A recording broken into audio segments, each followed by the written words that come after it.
grand and enduring metaphor of the world as a theatre, has been polished by the pens of countless philosophers and poets. They have gazed upon the bustling, chaotic stage of human existence and seen a reflection of the dramas conceived by Thespis, finding profound resonance in this artifice. This is no mere flight of fancy. The comparison has rooted itself so deeply in our collective consciousness that the very language of the playhouse has bled into our perception of life. Words like stage and scene, once metaphorical blossoms, have now hardened into literal stone, applied with equal ease to the grand narrative of a life or the confines of a dramatic performance. To speak of events behind the curtain now conjures the secret machinations of St. James's Court before it brings to mind the old boards of Drury Lane. One might assume this is a simple matter. The stage is, as the great Aristotle declared, an imitation of life. Therefore, we should perhaps reserve our highest praise for those rare artists and writers whose imitations are so exquisite, whose portraits are so vivid, that we momentarily confuse the painted canvas for the living, breathing original. Yet our human nature rebels against such consistent admiration. We are like children with our toys, often finding a perverse delight in the hissing and the buffeting, in the visceral thrill of condemnation rather than in the quiet appreciation of excellence. But this is only one thread in the rich tapestry of reasons we cling to this world stage analogy. Many a thinker has gazed upon the mass of humanity and seen only actors donning costumes and reciting lines for roles that are not their own. The hypocrite, in his fine silks of deception, is merely a player, a fact. The Greeks acknowledged by naming both the actor and the dissembler with the same word. The heartbreaking brevity of our lives, a mere flicker against the backdrop of eternity, further fuels this comparison. The immortal Shakespeare gave this feeling voice, painting life as a poor player that struts and frets his hour upon the stage and then is heard no more. But let us move beyond this well-worn path. In its place, I offer a nobler forgotten verse from a poem called The Deity, a work of genius that, like so many good men, was tragically overshadowed by the clamor of the inferior. From thee, all human actions take their springs, the rise of empires and the fall of kings. See the vast theatre of time displayed, while o'er the scene succeeding heroes tread. With pomp the shining images succeed. What leaders triumph, and what monarchs bleed. Perform the parts thy providence assigned, their pride, their passions to thy ends inclined. Awhile they glitter in the face of day, then at thy nod the phantoms pass away. No trace is left of all the busy scene, but that remembrance says, the things have been to men. In all these contemplations, the resemblance is drawn solely from the actors upon the stage. But I propose a new dimension. What of the audience? For nature, in her boundless wisdom, often performs her greatest acts for a packed house, and the behavior of her spectators is a drama in itself. If you're enjoying this fresh perspective on a classic, please do subscribe for the next chapter. Consider the recent scene nature presented in the 12th book, the flight of Black George with the £500 stolen from his very friend and benefactor. The reaction in the upper gallery of the world was, I am sure, a cacophony of righteous indignation. Scurrilous insults, sharp and cruel, were surely hurled at the shadow of the fleeing man. Descending to the next tier, we would find an equal, if more muted, abhorrence.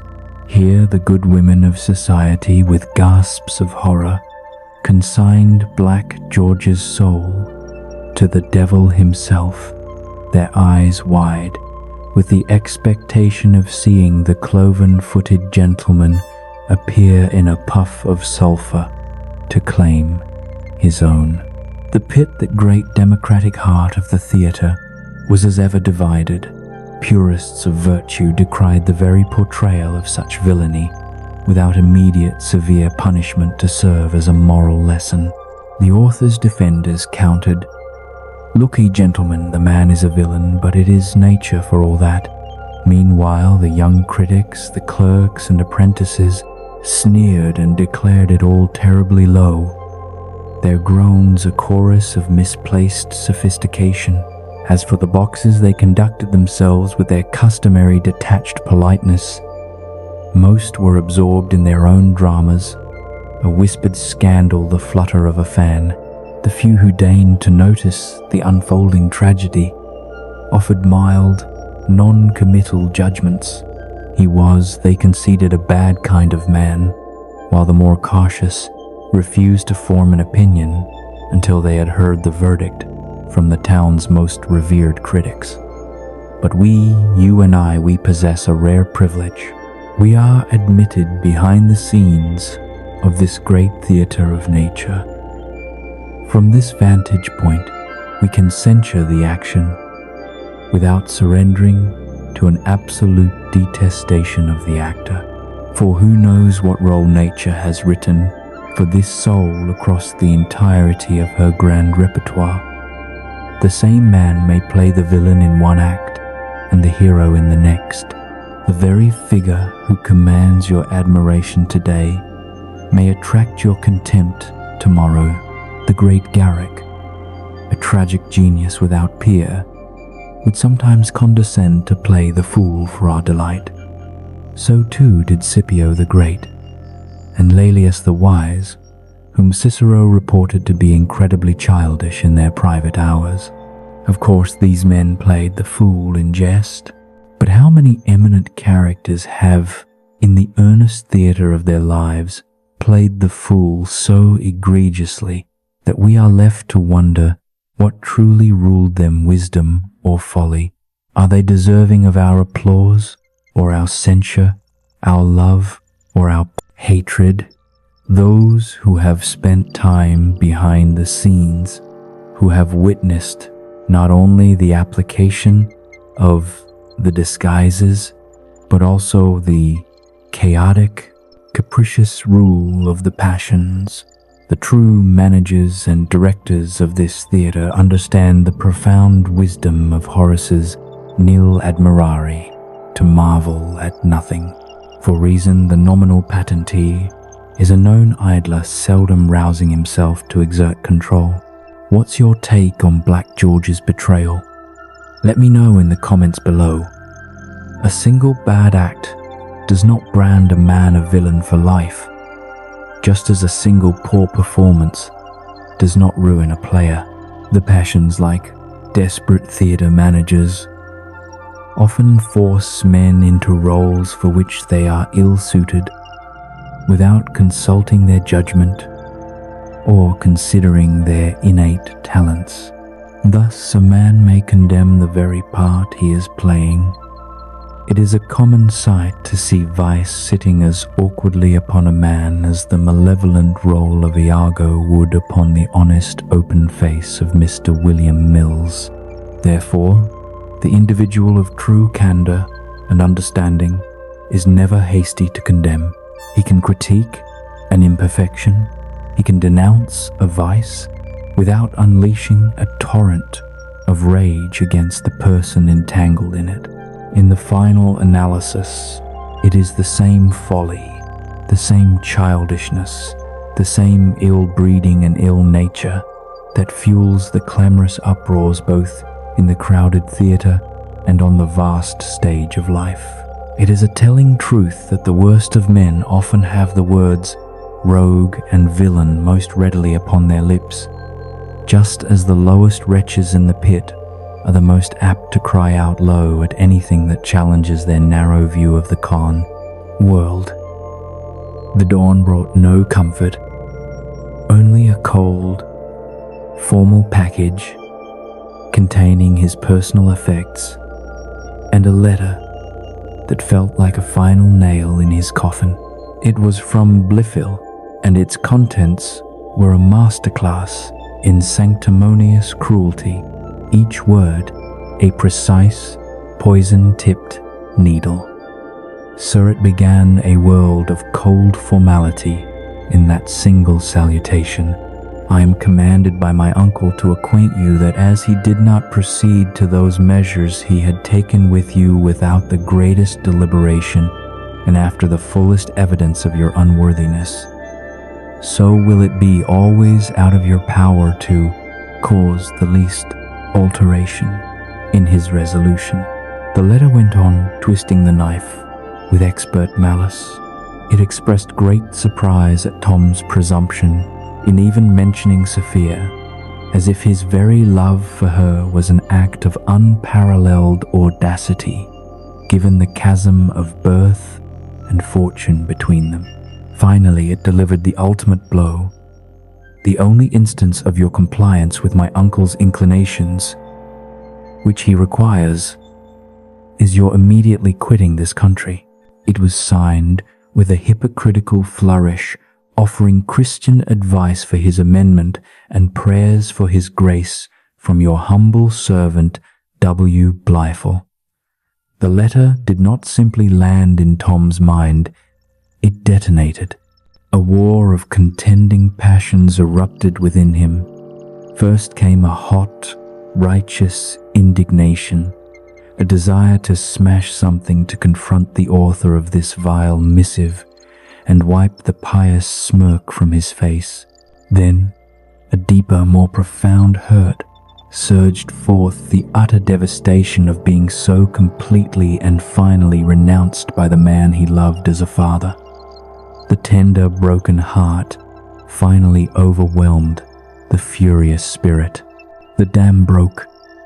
A flood of tears, hot and shameful, streamed down his face. This storm of grief, undignified as it was, proved his salvation. It provided a necessary release, a pressure valve for a soul in danger of being shattered by the sheer force of its own misfortune. It prevented his reason from capsizing in the tempest. But such vulnerability could not last. Soon a wave of shame washed over him for this indulgence. He was a man, and men were not supposed to weep like abandoned children. With a violent start, he sprang to his feet, the letter crumpled in his white-knuckled fist. "Well then," he cried out to the empty, uncaring room, "I will give Mr. Allworthy the only instance he requires. I will go this moment." The declaration hung in the air, followed by a crushing silence. But with her, the question echoed in the void of his future. "Let fortune direct," he proclaimed with bitter theatrics, "since there is no other who thinks it of any consequence what becomes of this wretched person. It shall be a matter of equal indifference to myself. Shall I alone regard what no other—" He stopped short, as if struck by a physical force. Have I not reason to think there is another one whose value is above that of the whole world? The image of Sophia, her face etched with kindness and intelligence, flooded his mind, a solitary star in his now starless night.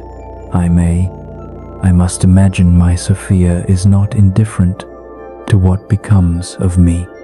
Shall I then leave this only friend, and such a friend, shall I not stay with her? But reality, cold and inexorable, answered immediately, "Where, how can I stay with her?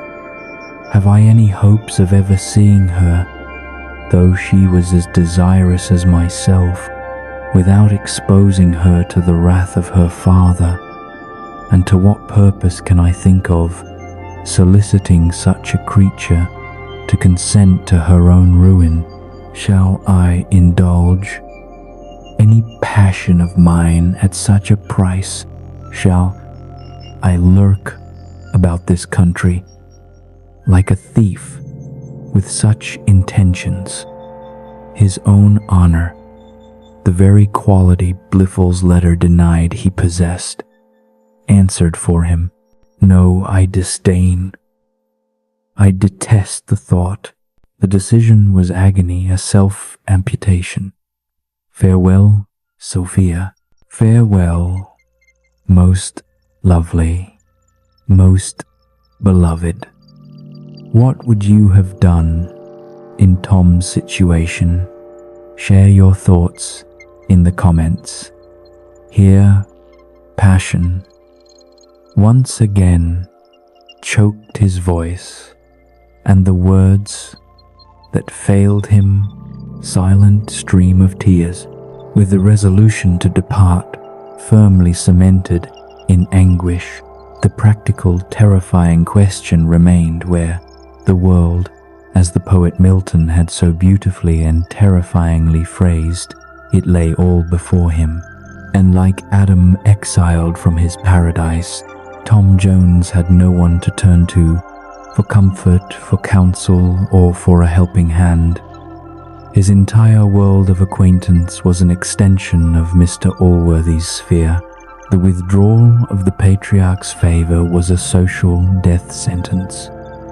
He was now a leper to all who had once smiled upon him. It is a grave lesson for great men when they discard a dependent, they effectively banish him from all of society. Then a second, equally bleak consideration arose. What was he to do? To what trade or profession could a gentleman of his upbringing but destitute means possibly apply himself? The prospect was a melancholy void, a blank page, offering no clues.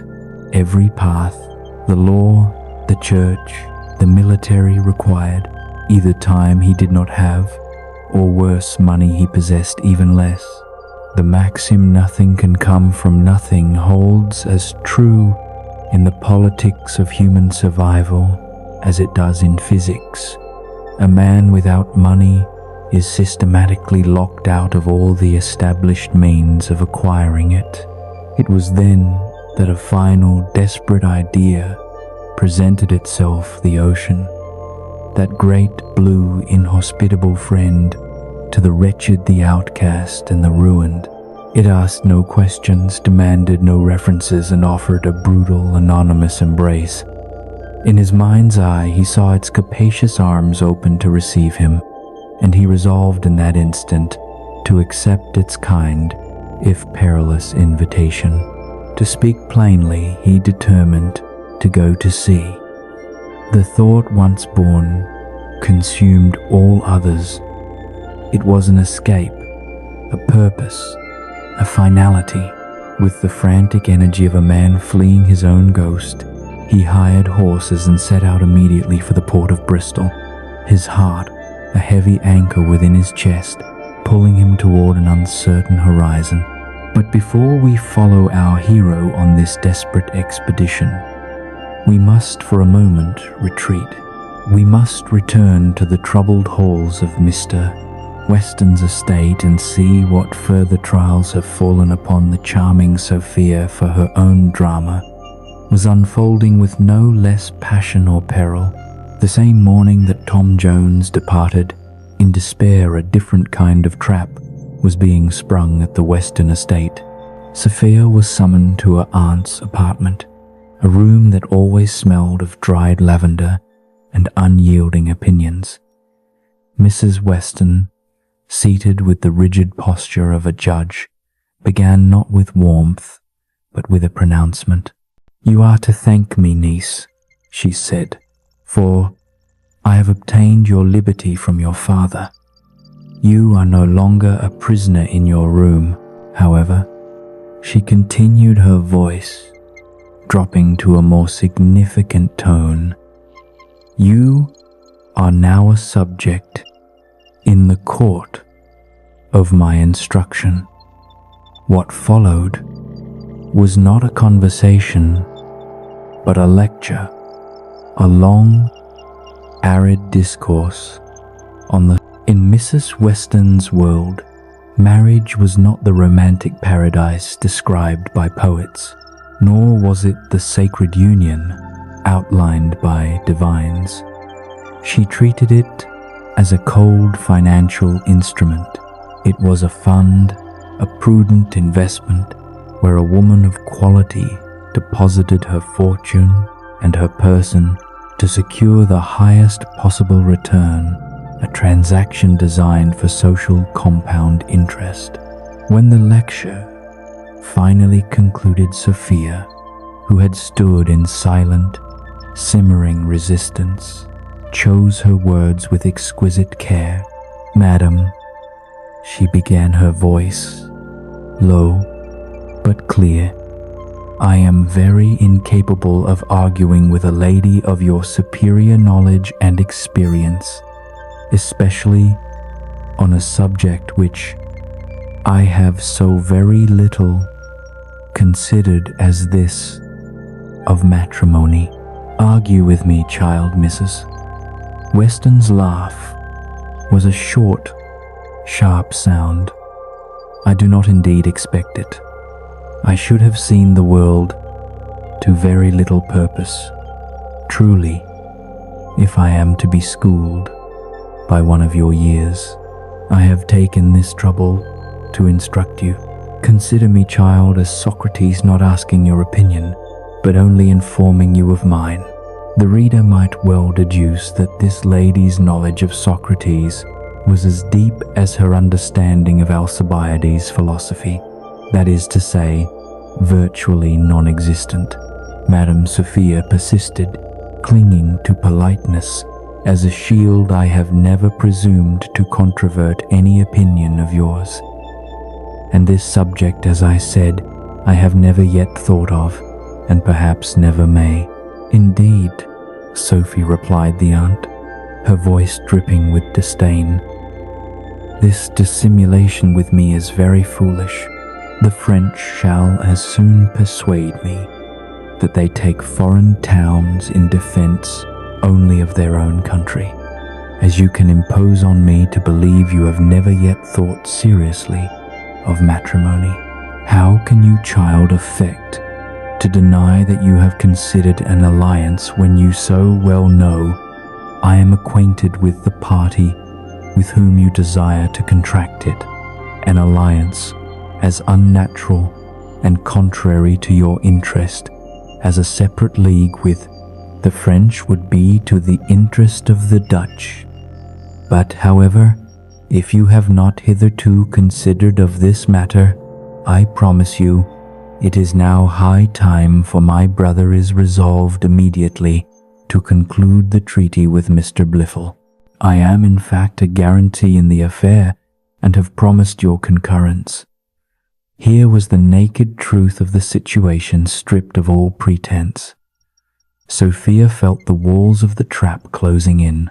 "Indeed, madam," she cried, her composure beginning to fracture, "this is the only instance in which I must disobey both yourself and my father, for this is a match which requires very little consideration in me to refuse. If I was not as great a philosopher as Socrates himself," returned Mrs. Weston, her patience evaporating, "you would overcome me. What objection can you possibly have to the young gentleman?" "A very solid objection, in my opinion," said Sophia, the truth bursting forth. "I hate him. Will you never learn a proper use of words? answered the aunt, as if correcting a faulty translation. Indeed, child, you should consult Bailey's dictionary. It is impossible you should hate a man from whom you have received no injury. By hatred, therefore, you mean no more than dislike, which is no sufficient objection against your marrying of him. I have known many couples who have entirely disliked each other, lead very comfortable, genteel lives. Believe me, child, I know these things better than you. Don't forget to subscribe for the next chapter of this romantic struggle. You will allow me, I think, to have seen the world in which I have not an acquaintance who would not rather be thought to dislike her husband than to like him. The contrary is such out-of-fashion romantic nonsense that the very imagination of it is shocking. Indeed, madam, replied Sophia, her resolve hardening, I shall never marry a man I dislike, if I promise my father never to consent to any marriage contrary to his inclinations. I think I may hope he will never force me into that state contrary to my own inclinations, cries the aunt, the word exploding from her lips as if it were a profanity. Inclinations! I am astonished at your assurance. A young woman of your age and unmarried to talk of inclinations. But whatever your inclinations may be, my brother is resolved. Nay, since you talk of inclinations, I shall advise him to hasten the treaty. Inclinations. Driven to desperation, Sophia flung herself upon her knees. The tears she had held back now trickled from her shining eyes, tracing paths of pure anguish down her cheeks. She entreated her aunt to have mercy upon her, and not to resent so cruelly her unwillingness to make herself miserable. She pleaded that she alone was concerned, and that her happiness only was at stake. But her appeals fell on ears deafened by policy. The scene was akin to a bailiff well armed with his writ, who has seized a wretched debtor. He remains unmoved by the man's tears, unconcerned by the pleas of a distressed wife or the cries of frightened children. The noble bum-trap, blind and deaf to every circumstance of distress, feels a rise of professional pride above mere humanity, and is determined to deliver his prey into the hands of the jailer. Similarly blind and deaf was the politic aunt. She was resolved to deliver the trembling Sophia into the arms of the jailer Blifil. So far, madam, from your being concerned alone, she answered with impetuous fury. Your concern is the least, or surely the least important. It is the honor of your family which is concerned in this alliance. You are only the instrument. Do you conceive, mistress, that in an intermarriage between kingdoms, as when a daughter of France is married into Spain, the princess herself is alone considered in the match? No, it is a match between two kingdoms rather than between two persons. The same happens in great families such as ours. The alliance between the families is the principal matter. You ought to have a greater regard for the honor of your family than for your own person, and if the example of a princess cannot inspire you with these noble thoughts, you cannot surely complain at being used no worse than all princesses are used. I hope, madam, cries Sophia, rising to her feet with a sudden defiant elevation of voice, I shall never do anything to dishonor my family. But as for Mr. Blifil, whatever may be the consequence, I am resolved against him, and no force shall prevail in his favor. It was at this moment that Squire Western who had been listening at the door until his patience was utterly exhausted, burst into the room like a charging bull. "DN me then, if Shatuntan," he roared, his face a thunderous purple. "DN me if Shatont. That's all. That's all. DN me if Shatont." Mrs. Western, who had collected a sufficient quantity of wrath for Sophia, now found a more satisfying target in her brother. "Brother," she said, her voice icy, "it is astonishing that you will interfere in a matter which you had totally left to my negotiation. Regard to my family hath made me take upon myself to be the mediating power in order to rectify those mistakes in policy which you have committed in your daughter's education. For brother, it is your preposterous conduct which hath eradicated all the seeds that I had formerly sown in her tender mind. It is you yourself who have taught her disobedience." "Blood," cries the squire, foaming at the mouth. "You are enough to conquer the patience of the devil. Have I ever taught my daughter disobedience? Here she stands. Speak. Honestly, girl, did ever I bid you be disobedient to me? Have not I done everything to humor and to gratify you, and to make you obedient to me, and very obedient to me? She was, when a little child before you took her in her by filling her head with a pack of court notions. Why did I not overhear you telling her she must behave like a princess? You have made a wig of the girl, and how should her father, or anybody else, expect any obedience from her?" "Brother," answered Mrs. Western, with an air of supreme disdain, "I cannot express the contempt I have for your politics of all kinds, but I will appeal likewise to the young lady herself.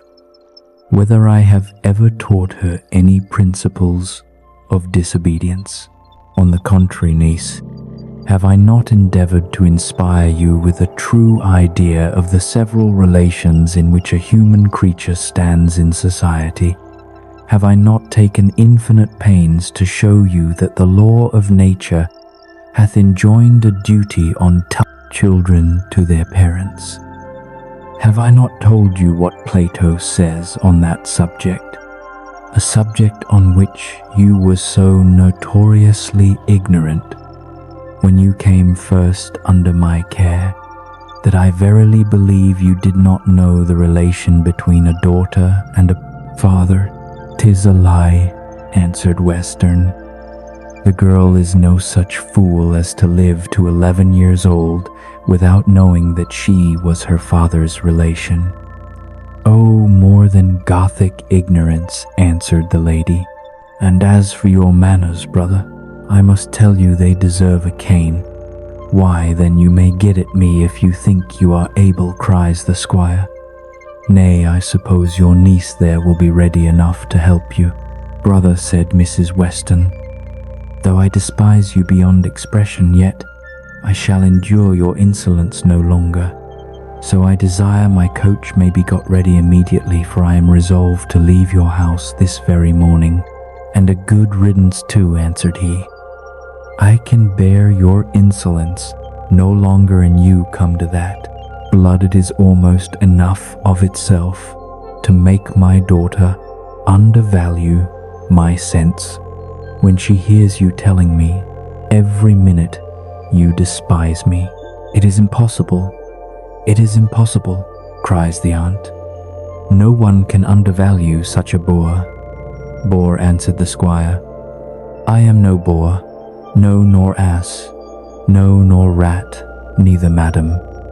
Remember that I am no rat. I am a true Englishman, and not of your Hanover breed that have eat up the nation." "Thou art one of those wise men," cries she, "whose nonsensical principles have undone the nation. by weakening the hands of our government at home, and by discouraging our friends and encouraging our enemies abroad. "Oh, are you come back to your politics?" cries the squire. "As for those, I despise them as much as I do AFT," which last words he accompanied and graced with the very action which of all others was the most proper to it. It was this final vulgar masterpiece that broke the last thread of Mrs. Western's composure. She flew into an unprintable rage and instantly burst out of the house, leaving a silence thick with anger and distress in her wake. The squire, recovering first, sent after his sister the same triumphant holloa that echoes across the fields when a hare is first started before the hounds. He was a great master of this kind of vociferation, having a holler for every occasion in life. A woman of the world like Mrs. Western would have seized this moment to artfully compliment the squire's understanding, turning him further against his departed sister. But poor Sophia was all simplicity. This does not mean she was silly. On the contrary, her understanding was of the first rate, but she lacked that calculated art often possessed by the silliest of women, which arises from the heart, a heart skilled in the manipulation of others. She was simply and tragically honest. His sister's departure left a temporary vacuum in the room, filled only by the squire's heavy breathing and the echo of his own holler. As the red began to fade from his face, his anger curdled into self-pity. He turned to Sophia, his expression that of a man profoundly wronged by the universe. "There you see, Sophie," he began, lamenting in what he believed were deeply pathetic tones, "the unfortunate condition of men. We are, says I, always whipped in by the humours of some damned bee or other." He saw himself as a hunted stag, perpetually pursued. "I thought I was hard run enough by your mother, for one man. A regular trial she was.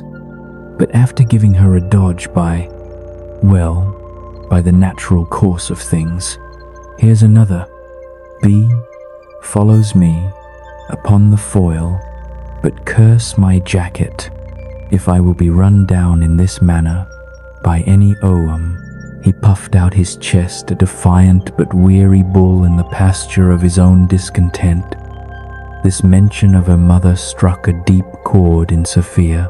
It is crucial to note that until this disastrous business with Blifil, Sophia had never once raised her voice against her father, save in the defense of that tender lost parent. She had loved her mother with a fierce and devoted passion, a loss made all the more acute by its occurrence in her 11th year, a time when a girl needs her mother most. The squire, in his own coarse understanding, had believed himself a model husband to the late Mrs. Western. By the world's low bar, perhaps he was.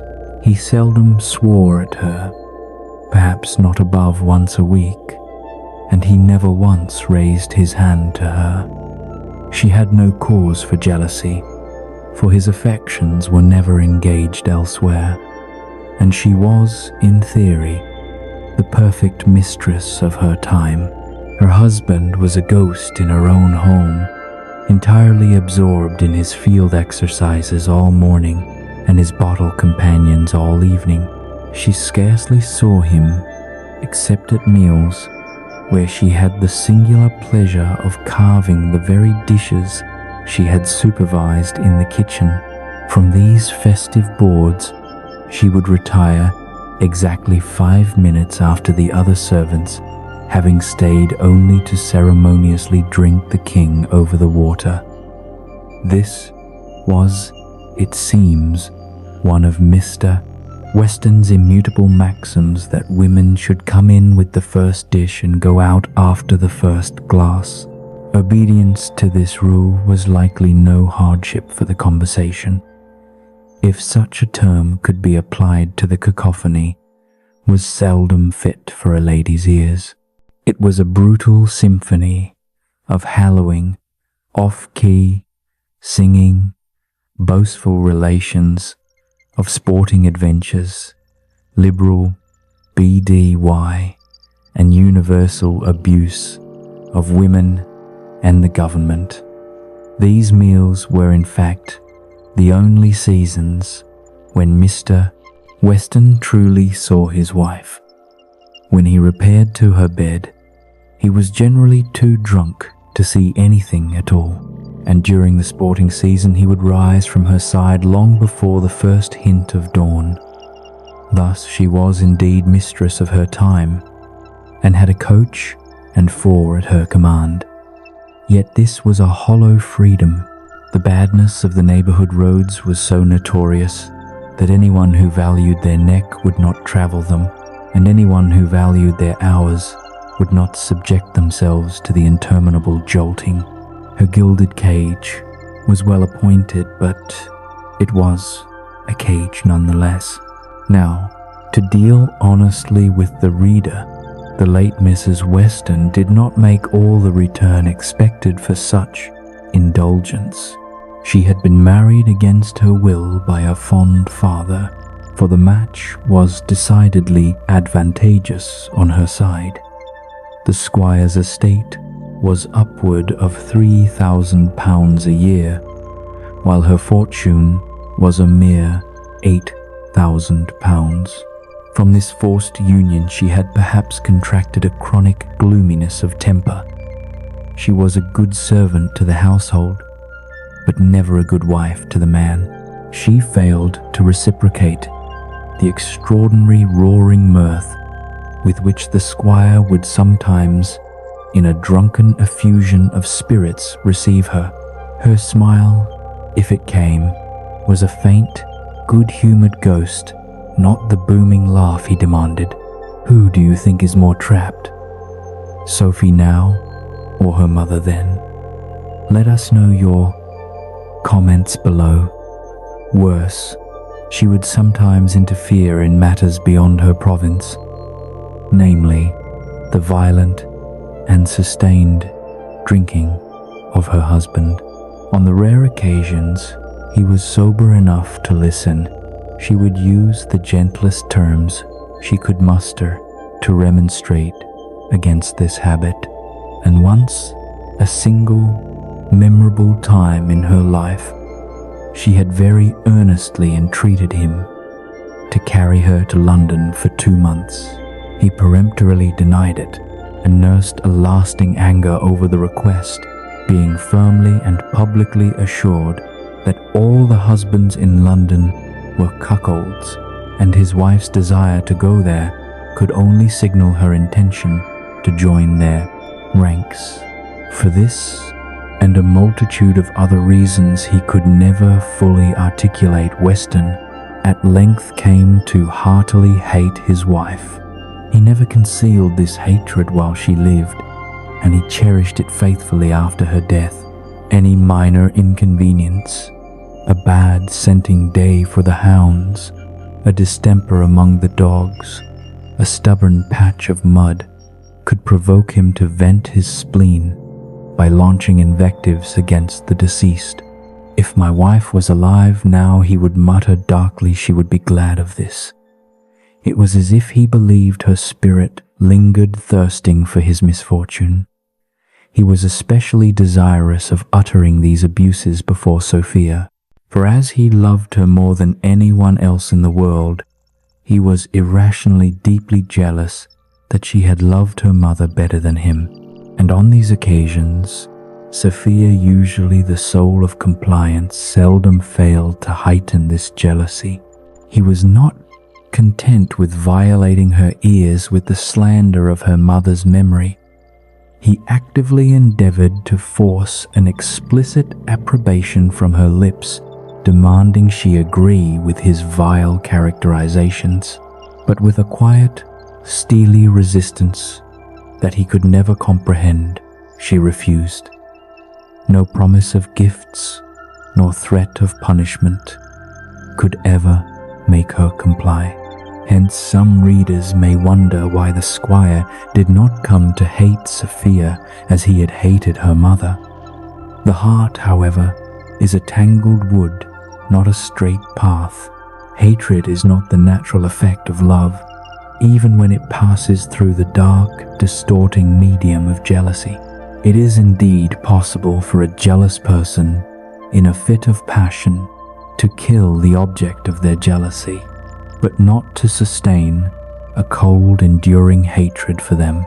That sentiment is a peculiarly complex one, a paradox that sits heavily on the mind. We shall therefore leave the reader to quietly chew upon this hard morsel of human contradiction, to digest its bitter truth until we resume our story. Throughout her father's furious tirade, Sophia had maintained a fortress of silence, her only reply a quiet, heart-wrung sigh. But the squire, who understood none of the subtle lingo of the eyes, as he would have dismissively called it, required a vocal, unambiguous surrender. Her quiet grief was an insult, her silence a rebellion. He was not satisfied without a verbal approbation of his sentiments, and he now demanded it of his daughter, falling back on his oldest accusation. "I expect you are ready to take the part of everybody against me," he boomed, "as you have always done that of the your mother." Sophia, feeling as if her very soul were being stretched on a rack, remained silent, her eyes fixed on the floor. This final resistance was too much for him. "What art dumb?" he cried out, his voice cracking with frustration. "Why dost unspeak? Was not thy mother A.D.D.B. to me? Answer me that, or I suppose you despise your father too, and don't think him good enough to speak to." The cruelty of his words finally broke her resolve. "For heaven's sake, sir," she answered, her voice trembling with the effort to remain respectful, "do not give so cruel a turn to my silence. I am sure I would sooner die than be guilty of any disrespect towards you. But how can I venture to speak when every word must either offend my dear papa or convict me of the blackest ingratitude as well as impiety to the memory of the best of mothers?" Here, her own voice gained a shred of strength, born of genuine love. "For such I am certain my mamma was always to me, and your aunt, I suppose, is the best of sisters too," replied the squire, deftly shifting the battlefield. "Will you be so kind as to allow that she is A.B.? I may fairly insist upon that I think it was a trap designed to force her into condemning one or the other." "Indeed, sir," said Sophia, navigating the narrow path with immense care, "I have great obligations to my aunt. She hath been a second mother to me, and a second wife to me too," returned Western, his meaning coarse and clear. "So you will take her part too. You won't confess that she hath acted the part of the vilest sister in the world?" "Upon my word, sir," cries Sophia, driven to the wall, "I must belie my heart wickedly if I did. I know my aunt and you differ very much in your ways of thinking, but I have heard her 1,000 times express the greatest affection for you, and I am convinced so far, from her being the worst sister in the world, there are very few who love a brother better." "The English of all which is answered," the squire, translating her nuanced defense into his own blunt dialect, "that I am in the wrong. I, certainly. I, to be sure, the woman is in the right, and the man in the wrong always." "Pardon me, sir," cries Sophia, "I do not say so." "What don't you say? answered the father, his logic a tightening noose. You have the impudence to say, she's in the right. Doth it not follow? Then of course that I am in the wrong, and perhaps I am in the wrong to suffer such a Presbyterian Hanoverian bee to come into my house. She may dite me of a plot for anything I know, and give my estate to the government. It was here that Sophia, whether by clever design or sheer desperate instinct, played her only potent card. So far, sir, from injuring you or your estate, she said, her voice softening to a more conciliatory tone. If my aunt had died yesterday, I am convinced she would have left you her whole fortune. The effect was electric and more potent than any eloquence or emotion could have been. These words concerning the one thing the squire valued above all else, land and money, struck him with the force of a physical blow. He received the sound as a man receives a musket ball. He started, his bluster vanishing in an instant. He staggered on his feet, and a pallor washed over his ruddy face. For a full minute he was utterly silent, his mind racing through calculations of loss and gain. When he finally spoke, it was in a new, hesitating manner, all the fire gone out of him. Yesterday, he stammered, she would have left me her estate. Yesterday, would she? Why, yesterday of all the days in the year, I suppose. If she dies tomorrow, she will leave it to somebody else, and perhaps out of the family. My aunt, sir, cries Sophia, now sensing a fragile advantage, hath very violent passions, and I can't answer what she may do under their influence. You can't return the father his fear quickly, curdling back into anger directed at his daughter. And pray who hath been the occasion of putting her into those violent passions? Nay, who hath actually put her into them? Was not you, and she hard at it, before I came into the room? Besides, was not all our quarrel about you? I have not quarrelled with sister this many years, but upon your account, and now you would throw the whole blame upon me, as though I should be the occasion of her leaving the estate out of the family. I could have expected no better indeed. This is like the return you make to all the rest of my fondness. Seeing his resolve weaken, Sophia seized the moment. She moved, as if to kneel. I beseech you. Then she cried upon my knees, I beseech you, if I have been the unhappy occasion of this difference, that you will endeavour to make it up with my aunt, and not suffer her to leave your house in this violent rage of anger. She is a very good-natured woman, and a few civil words will satisfy her. Let me entreat you, sir, so I must go and ask pardon for your fault. Must I answered, Western, the bitterness returning. You have lost the hair, and I must draw every way to find her again. Indeed, if I was certain, he stopped a man torn between his pride and his purse. Sophia, throwing in more entreaties, at length prevailed upon him.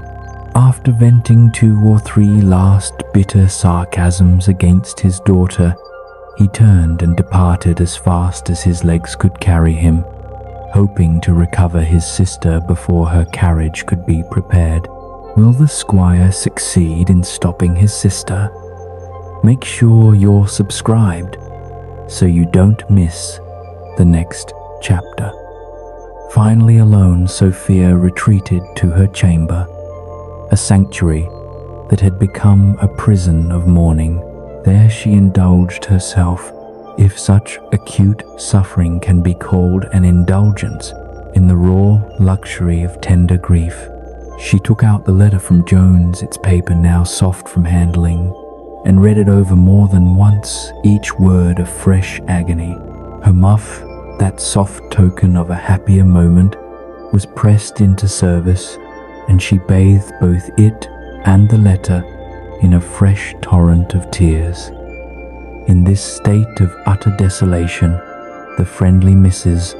Honor exerted her utmost, if misguided, abilities to comfort her mistress. She ran over the names of every young gentleman of their acquaintance, like an auctioneer listing prime livestock, greatly commending their parts and persons. She assured Sophia with boundless confidence that she might take her choice of any as if selecting a new bonnet. These methods are, I am told, standard remedies in the female dispensary held by the collective college of chambermaids to be sovereign cures for a broken heart. But Sophia's disease was different. It was not a mere disappointment. It was a profound affliction of the soul rooted in true love and desperate circumstance. The more Mrs. Honor prattled on, the more the well-intentioned words grated. They cheapened her feelings, reducing her profound grief to a matter of simple replacement. The good waiting woman, with her practical vulgarity, did more harm than good. She finally so incensed her mistress, which was no easy task, that Sophia, with a sharp and angry voice she seldom used, dismissed her from her presence, entirely craving the one thing no one would grant her, the dignity of her own sorrow. The squire, his face still flushed with the effort of his decision, burst from the house just as his sister was placing a foot on the step of her coach. What followed was a brief, undignified scuffle of wills, part physical persuasion, part frantic solicitation, but he ultimately prevailed upon her to order her horses back to their stables. This victory was not so hard won, for the lady, as we have observed, possessed a most placable disposition, and beneath her layer of contempt for his understanding, she held a genuine, if exasperated, affection for her brother. And so a reconciliation was patched together, but it required a common enemy. Poor Sophia, the very one who had pleaded for this peace, was now made the sacrificial lamb upon its altar. The moment Mrs. Western was reseated in the drawing room, the two siblings found perfect harmony in their censure of the girl. They jointly declared war upon her resistance and proceeded to counsel on how to carry it on with the most vigorous strategy. Mrs. Western, now the general of this domestic campaign, proposed a two-pronged assault. Not only must the treaty with Allworthy be concluded immediately, but it must be carried into execution with all possible speed. There is no other way to succeed with my niece, she declared, with an air of worldly wisdom, but by violent methods, to which I am convinced she hath not sufficient resolution to stand. Pray do not mistake me, brother, she added, seeing his eyes light up at the word violent. By violent I mean rather hasty measures. As for confinement or absolute force, no such things must or can be attempted. Our plan must be concerted for a surprise and not for a storm. She envisioned a blitzkrieg of matrimony, not a protracted siege. These matters were firmly resolved upon when Mr. Blifil arrived to pay a visit to his intended mistress. The squire, upon hearing of his arrival, was hastily steered aside by his sister's advice. He marched off to deliver his daughter orders for the proper reception of her lover, which he did not with gentle persuasion, but with the most bitter execrations and dark denunciations of judgment upon her, should she refuse. The squire's impetuosity was a force of nature, a landslide of will that bore down all before it. And Sophia, as her aunt had so wisely foreseen, found herself with no solid ground upon which to make a stand. Her spirit was already battered, her strength sapped by the relentless pressure. She agreed therefore to see Blifil, though she scarce had the breath or the will to utter the single word of assent. Indeed, to give a peremptory denial to a father she so tenderly loved was a task that required a hardness of heart she did not possess. Had love not been so entangled with fear, a much lesser resolution might have sufficed. But it is a common human error to ascribe actions entirely to fear, which are in a great measure the product of a devastating love. In pursuance, therefore, of her father's peremptory command, Sophia now admitted the dreaded Mr. Blifil. Scenes like this, when painted at great length, afford very little entertainment to the reader, for they are composed of stifled sighs, forced civilities, and a profound aching silence. Here, therefore, we shall strictly adhere to a rule of Horace, which directs writers to pass over all those matters which they despair of placing in a shining light. It is a rule of excellent use, for if followed, it would reduce many a great evil, and by great evil, all great books are often called to a more manageable small one. Suffice it to say, it is possible that the great art and dissimulation used by Blifil at this interview might have prevailed upon a less discerning young woman to make him her confidant, to pour out the secret sorrows of her heart. But Sophia had contracted so ill an opinion of this young gentleman's character that she was resolved to place no confidence in him, for simplicity of heart, when once put on its guard, can often be a more than equal match for the most practiced cunning. Her behavior to him was therefore entirely forced a performance of hollow politeness, such as is generally prescribed to virgins upon the second formal visit from the man appointed to be their husband. But though Blifil later declared himself to the squire perfectly satisfied with his reception, the gentleman himself, who in company with his sister had been eavesdropping at the door, was not so pleased. He resolved, following the advice of his sage sister, to push matters forward with all the subtlety of a battering ram. Addressing his intended son-in-law in his favorite hunting phrase, he cried, after a loud holler, "Follow her, boy, follow her, run in, run in. That's it, honeys. Dead, dead, dead. Never be bashful nor stand. Shall I? Allworthy, and I can finish all matters between us this afternoon, and let us have the wedding tomorrow. Do you think Sophia can escape this trap? Like and share, if you're on her side." Blifil, who could convey the utmost satisfaction into his countenance, with the ease of a painter applying varnish, answered with unctuous precision, "As there is nothing, sir, in this world which I so eagerly desire as an alliance with your family, except my union with the most amiable and deserving Sophia. You may easily imagine how impatient I must be to see myself in possession of my two highest wishes.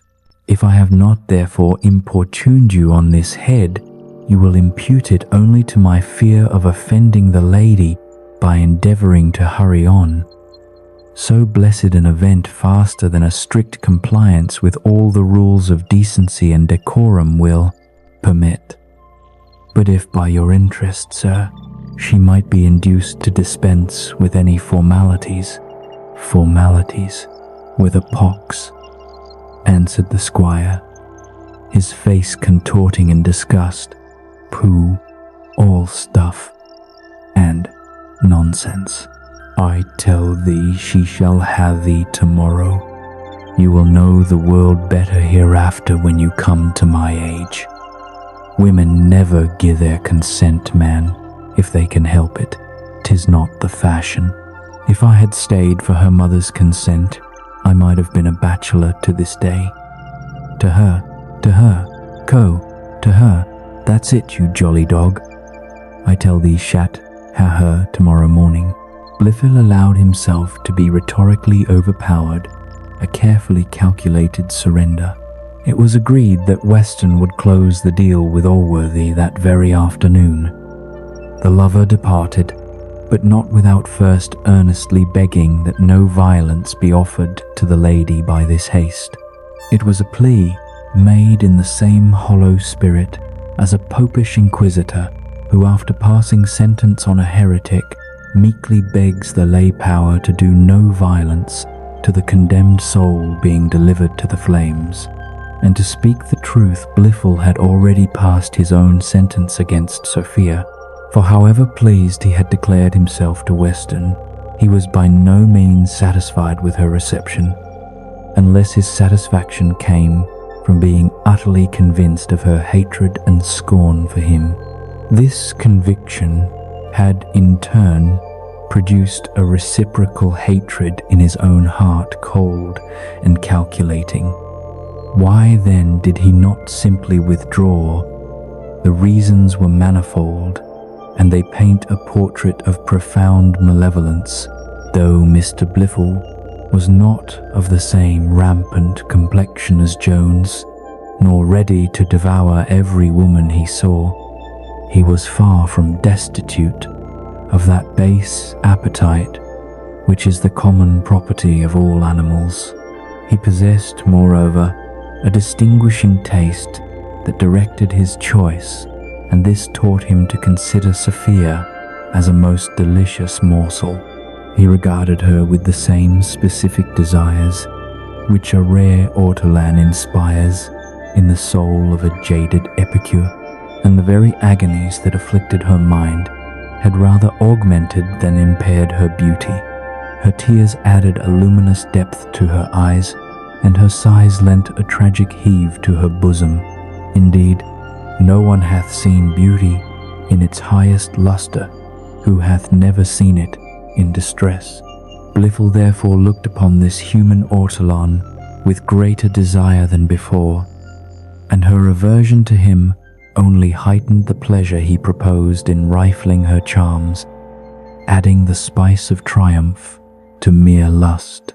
Nay, he had further darker views from obtaining absolute possession of her person, which we detest too much even to mention, and revenge itself was not without its share in the gratifications he promised himself. The thought of rivaling and supplanting poor Jones in her affections added another spur to his pursuit, promising an additional gloating rapture to his enjoyment. Besides these malevolent views, he had one other prospect that few readers will regard with much abhorrence: the vast estate of Mr. Western, which was all to be settled on his daughter and her issue. For so extravagant and foolish was the affection of that fond parent that, provided his child would but consent to be miserable with the husband he chose, he cared not at what price he purchased the instrument of her misery. For all these reasons, Mr. Blifil was so desirous of the match that he employed a web of deceit. He intended to deceive Sophia by pretending love, and to deceive her father and his own uncle by pretending he was beloved by her. In this duplicity he availed himself of the flexible morals of his tutors. From Thwackum he borrowed the piety that held if the end was religious as matrimony, surely as it mattered not how wicked were the means. From Square he applied the philosophy that taught the end was immaterial so long as the means were fair and consistent with moral rectitude. To say the truth, there were few villainies in life for which Blifil could not draw a convenient justification from the precepts of one or other of those great masters. Little deceit was needed for Mr. Western, who thought his daughter's inclinations as inconsequential as Blifil did. But Mr. Allworthy was a different matter. To impose upon him was absolutely necessary, and in this Blifil was expertly assisted by Western's loud assurances. When Allworthy, with his characteristic goodness, stated he would on no account be accessory to forcing a young lady into a marriage contrary to her own will, Blifil answered with masterful equivocation that the real sentiments of young ladies were very difficult to be understood. He began a portrait of concerned reason, that her behavior to him was full as forward as he wished it, and that if he could believe her father, she had all the affection for him which any lover could desire. As for Jones, he said, lacing his words with false charity, whom I am loath to call villain, though his behavior to you, sir, sufficiently justifies the appellation, his own vanity, or perhaps some wicked views, might make him boast of a falsehood. For if there had been any reality in Miss Western's love to him, the greatness of her fortune would never have suffered him to desert her, as you are well informed he hath. Lastly, sir, I promise you I would not myself, for any consideration, no, not for the whole world, consent to marry this young lady, if I was not persuaded she had all the passion for me which I desire she should have. This excellent method of conveying a lie with the heart, while keeping the tongue technically clean through equivocation, hath quieted the conscience of many a notable deceiver. And yet when one considers that it is omniscience upon which they endeavour to impose this artful distinction, seems to afford only the most superficial and foolish of comforts. Allworthy, a man who trusted until he was given incontrovertible proof not to, was pretty well satisfied. The treaty was concluded.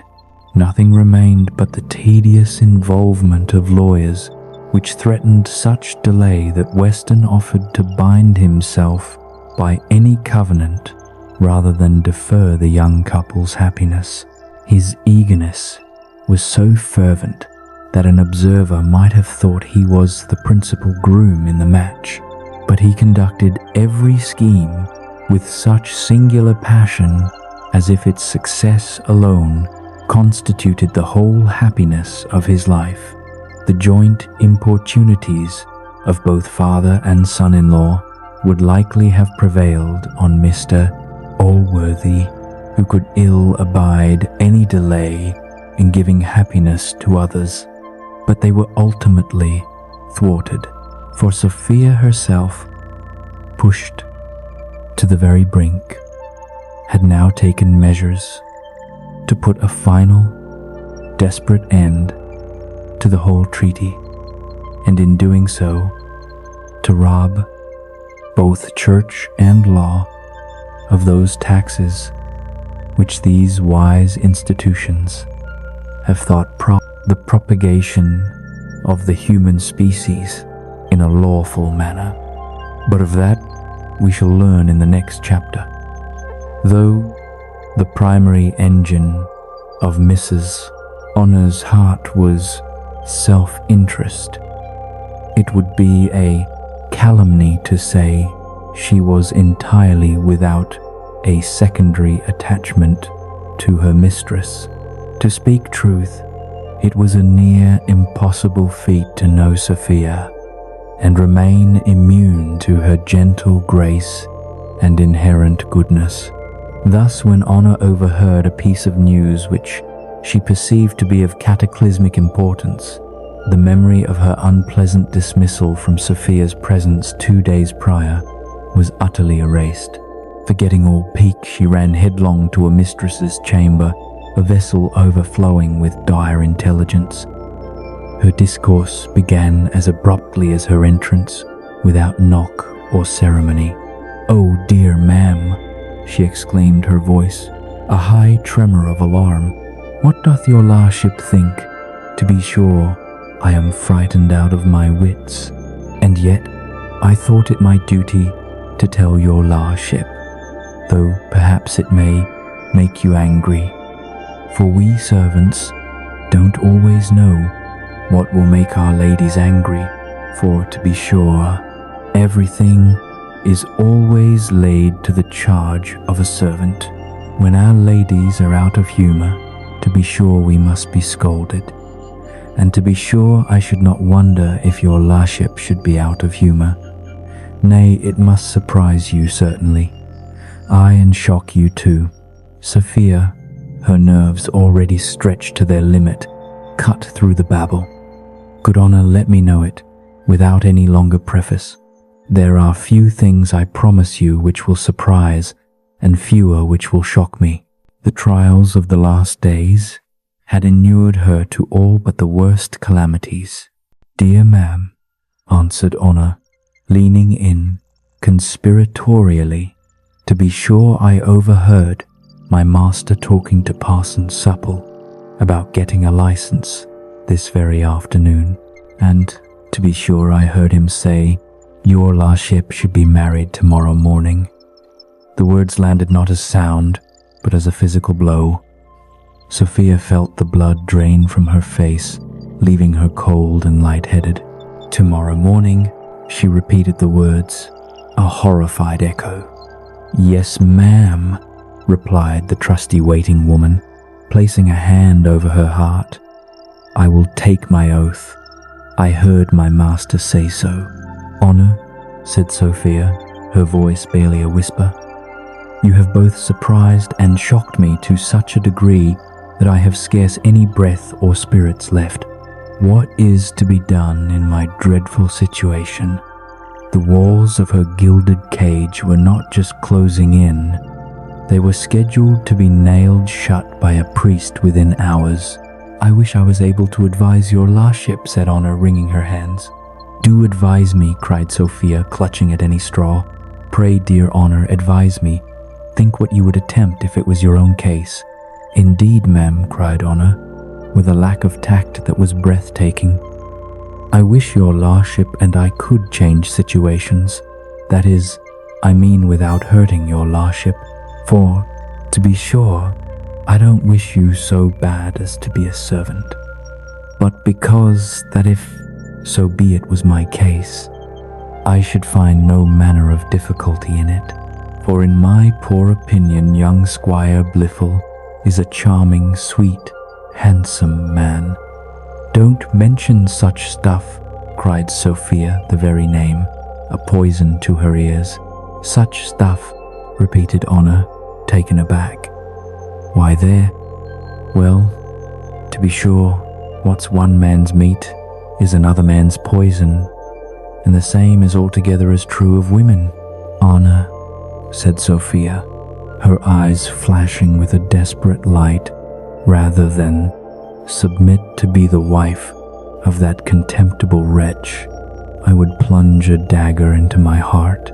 "Oh, Lud, ma'am," answered the other, recoiling as if the dagger was already drawn.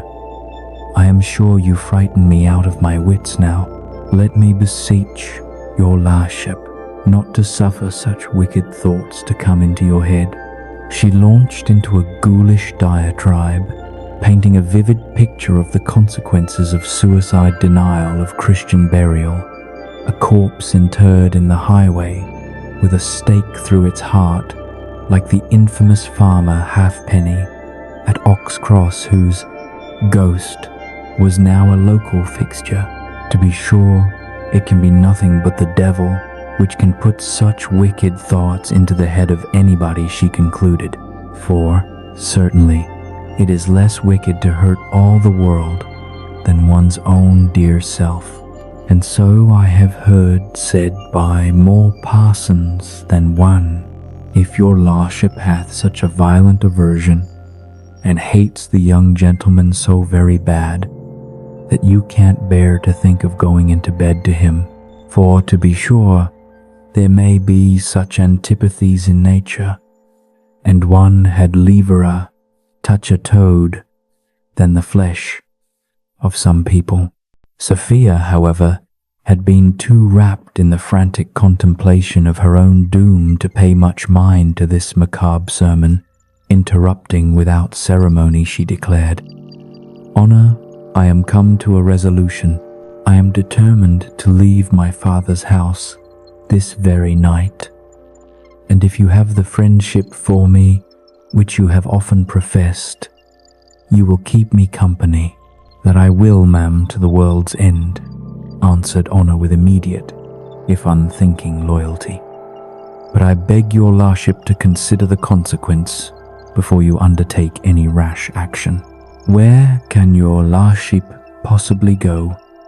"There is," replied Sophia, "a plan forming from the fragments of memory. A lady of quality in London, a relation of mine who spent several months with my aunt in the country. She treated me with great kindness and expressed so much pleasure in my company that she earnestly desired my aunt to suffer me to go with her to London. As she is a woman of very great note, I shall easily find her out, and I make no doubt of being very well and kindly received by her." "I would not have your lordship too confident of that," cried Honor, her practical mind conjuring obstacles. "For the first lady I lived with used to invite people very earnestly to her house, but if she heard afterwards they were coming, she used to get out of the way. Besides, though, this lady would be very glad to see your lordship, as to be sure anybody would be glad to see your lordship. Yet, when she hears your lordship is run away from my master, you are mistaken, Honor," says Sophia, a flicker of hope in her eyes. "She looks upon the authority of a father in a much lower light than I do, for she pressed me violently to go to London with her, and when I refused to go without my father's consent, she laughed me to scorn, called me silly country girl, and said I should make a pure, loving wife, since I could be so dutiful a daughter. So I have no doubt but she will both receive me and protect me too, till my father, finding me out of his power, can be brought to some reason." "Well, but ma'am," answered Honor, moving to the next, more immediate problem, "how doth your lordship think of making your escape? Where will you get any horses or conveyance? For as for your own horse, as all the servants know a little how matters stand between my master and your lordship, Robin will be hanged before he will suffer it to go out of the stable without my master's express orders." "I intend to escape," said Sophia, with a resolve that lent her strength by walking out of the doors when they are open. "I thank heaven my legs are very able to carry me. They have supported me many a long evening." "Yes, to be sure," cries Honor, her voice dripping with dread at the prospect. "I will follow your lordship through the world, but your lordship had almost as good be alone, for I should not be able to defend you if any robbers or other villains should meet with you. Nay, I should be in as horrible a fright as your lordship, for to be certain they would ravish us both. Besides, ma'am, consider how cold the nights are now. We shall be frozen to death." "A good brisk pace," answered Sophia, with a practicality that surprised herself, "will preserve us from the cold. And if you cannot defend me from a villain, Honor, I will defend you, for I will take a pistol with me. There are two always charged in the hall." "Dear ma'am," You frighten me more and more, cries Honor. Sure, your last ship would not venture to fire it off. I had rather run any chance than your last ship should do that. Why so, says Sophia, smiling faintly at the contradiction. Would not you, Honor, fire a pistol at anyone who should attack your virtue? To be sure, ma'am, cries Honor, one's virtue is a dear thing, especially to us, poor servants, for it is our livelihood, as a body may say. Yet, I mortally hate firearms, for so many accidents happen by them. Well, well, says Sophia, I believe I may insure your virtue at a very cheap rate without carrying any arms with us, for I intend to take horses at the very first town we come to, and we shall hardly be attacked in our way thither. Look ye, Honor, I am resolved to go, and if you will attend me, I promise you I will reward you to the very utmost of my power. What would you do in Sophia's situation? Share your thoughts in the comments. This final argument, the clinking promise of monetary reward, had a more potent effect on Honor than all the preceding appeals to loyalty and friendship. Seeing her mistress immovably determined, she desisted from further dissuasion, and they turned to the logistics of their flight. Here, a stubborn difficulty arose: the removal of their effects. This was a far greater hurdle for the maid than the mistress, for when a lady of quality is resolved to fly to a lover or from a tyrant, all material obstacles are swept aside by the tidal wave of her passion. But Honor was propelled by no such romantic fervor. She had no raptures to anticipate, nor any consuming terrors to flee. Furthermore, her clothes constituted a significant portion of her worldly fortune. She had a capricious, deeply personal attachment to several gowns and trinkets, some because they flattered her complexion, others because they were gifts from a particular admirer, some because they were newly acquired, and others simply because they were familiar. The thought of abandoning them to the mercy of Squire Western, who in his rage would likely have them torn to shreds, was a genuine torment. After applying all her oratory in vain, the ingenious Mrs. Honor finally devised an expedient. She would get herself turned out of doors that very evening, thus providing a legitimate reason to carry her belongings away with her.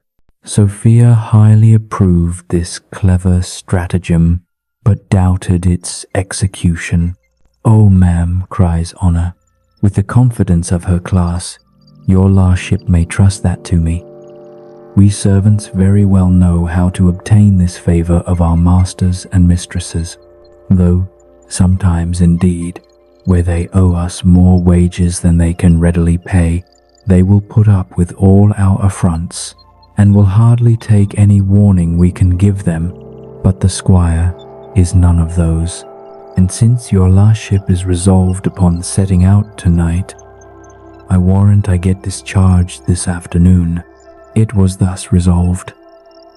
Honor would pack a small portmanteau with some linen and a nightgown for Sophia, along with her own most prized possessions. As for the rest of Sophia's extensive wardrobe, the young lady abandoned it with no more remorse than a sailor feels when he jettisons the cargo of others to save his own ship from sinking. Her life, her virtue, and her love were the only treasures she now sought to preserve. No sooner had Mrs. Honor parted from her young lady than a most treacherous temptation began to whisper in her ear, something for, I would not like, the old woman in Quevedo, injure the devil by a false accusation. as it is possible he was occupied elsewhere. But something, I say, insinuated that by sacrificing Sophia and all her secrets might make her own fortune in a single stroke. A host of considerations besieged her mind, urging this betrayal. The fair prospect of a handsome reward for such a vital service tempted her avarice, painting visions of gold and independence. Concurrently, the perils of the enterprise she had just pledged to undertake rose up in terrifying detail. The darkness of the night, the biting cold, the spectral threat of robbers and ravishers on the lonely roads, all these alarmed her fears into a panicked chorus. So forcibly did these arguments operate upon her that she was almost resolved to go directly to the squire and lay open the entire affair. However, honor was in her own way a remarkably fair judge. She would not decree on one side without first hearing the other. And here the counter-arguments presented themselves with equal vigor. First, a journey to London sparkled in her imagination with an almost heavenly allure. She eagerly longed to see that great metropolis, a place to which she attributed charms short only of those a raptured saint imagines in heaven. Secondly, she knew Sophia to possess infinitely more generosity than her blustering master. Her fidelity therefore promised a greater, if more distant reward than immediate treachery. She then cross-examined the articles of her fear, and upon sifting the matter, found them rather flimsy.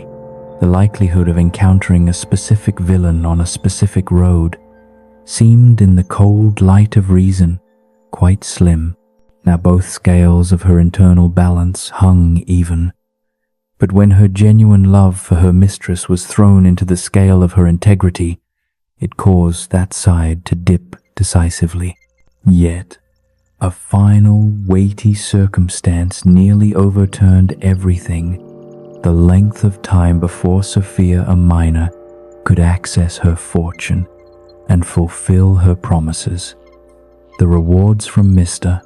Western were immediate and tangible. Sophia's were a future hope.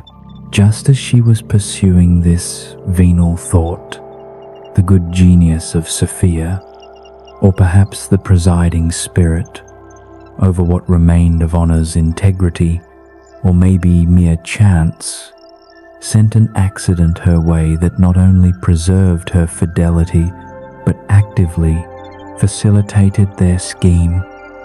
The agent of this fate was Mrs. Weston's own maid, a woman who claimed a vast superiority over Mrs. Honor on several counts. First, her birth was higher, for her great-grandmother by the mother's side was a cousin not far removed to an Irish peer. Secondly, her wages were greater. And lastly, she had been at London and had, in consequence, seen more of the world. She therefore always treated honor with a reserved hauteur, exacting those marks of deference which the higher orders of servants demand from the lower.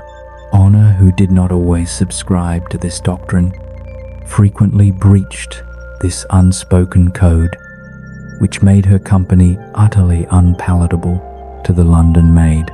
Indeed, the latter earnestly longed to return home, where she could domineer at will over the other servants.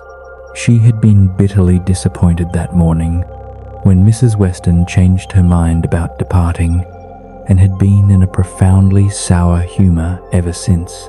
It was in this less than sweet disposition that she entered the room where Honor was debating her conscience.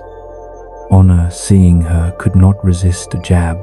"So, madam," she began with false brightness, "I find we are to have the pleasure of your company longer, which I was afraid the quarrel between my master and your lady would have robbed us of. I don't know, madam, answered the other, her nose in the air. What you mean by we and us? I assure you, I do not look on any of the servants in this house to be proper company for me. I am company, I hope, for their betters every day in the week. I do not speak on your account, Mrs. Honor, for you are a civilized young woman, and when you have seen a little more of the world, I should not be ashamed to walk with you in St. James Park. Hoity-toity cries Honor, her temper flaring. Madam is in her airs, I protest. Mrs. Honor, forsooth. Sure, madam, you might call me by my surname, for though my lady calls me Honor, I have a surname, as well as other folks. Ashamed to walk with me, quotha, marry as good as yourself, I hope, since you make such a return to my civility, said the other, her voice dripping with venom. I must acquaint you, Mrs. Honor, that you are not so good as me. In the country, indeed, one is obliged to take up with all kind of trumpery, but in town I visit none but the women of quality. Indeed, Mrs. Honor, there is some difference, I hope, between you and me. I hope so too, answered Honor, her eyes flashing. There is some difference in our ages, and I think in our persons. Upon speaking these last words, she strutted past her rival with the most provoking air of contempt, turning up her nose, tossing her head, and violently brushing the other's hoop with her own. The other lady put on a malicious sneer. Creature, you are below my anger, and it is beneath me to give ill words to such an audacious, saucy trollop. But hussy, I must tell you, your breeding shows the meanness of your birth, as well as of your education, and both very properly qualify you to be the mean serving woman of a country girl. Don't abuse my lady, cries Honor, the final straw breaking. I won't take that of you. She's as much better than yours as she is younger and 10,000 times more handsomer. Here, ill luck, or rather from our heroine's perspective, magnificent luck intervened. Mrs. Western entered, finding her maid in a torrent of artistically summoned tears. Upon being asked the reason, the maid declared they were occasioned by the rude treatment of that creature there, and with brilliant malice added, I could have despised all she said to me, but she hath had the audacity to affront your ladyship, and to call you ugly. Yes, madam, she called you an ugly old cat to my face. I could not bear to hear your ladyship called ugly. Why do you repeat her impudence so often? Said Mrs. Western before turning to Honor. How dare you mention my name with disrespect? Disrespect, madam, answered Honor, trapped but defiant. I never mentioned your name at all. I said somebody was not as handsome as my mistress, and to be sure, you know that as well as I. Hussy, replied the Lady Thunder, gathering on her brow.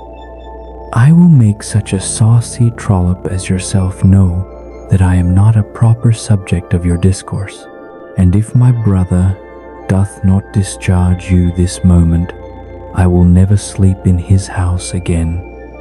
I will find him out and have you discharged this moment. Discharged, cries Honor, now seeing her planned dismissal arriving ahead of schedule. And suppose I am there are more places in the world than one. Thank heaven, good servants need not want places, and if you turn away all who do not think you handsome, you will want servants very soon. Let me tell you that. Who do you think won the argument? Like and share your verdict. What followed from Mrs. Western was less articulate speech and more a thunderous explosion of rage.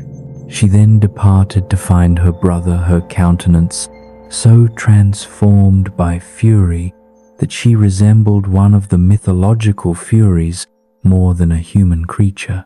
Left alone, the two chambermaids began a second, more physical bout.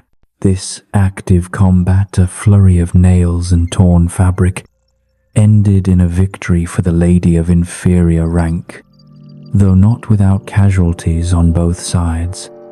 Lost hair, scratched skin, and ruined lawn and muslin. Thus, Mrs. Honor's clever scheme nearly backfired spectacularly. Instead of simply being turned out, she almost found herself sent to Bridewell, for the squire, upon hearing she had abused his sister, swore 20 oaths that he would see her there. Mrs. Western, though often of a forgiving temper, having once pardoned a stage coachman who overturned her chaise and even a highwayman who robbed her, was now implacable.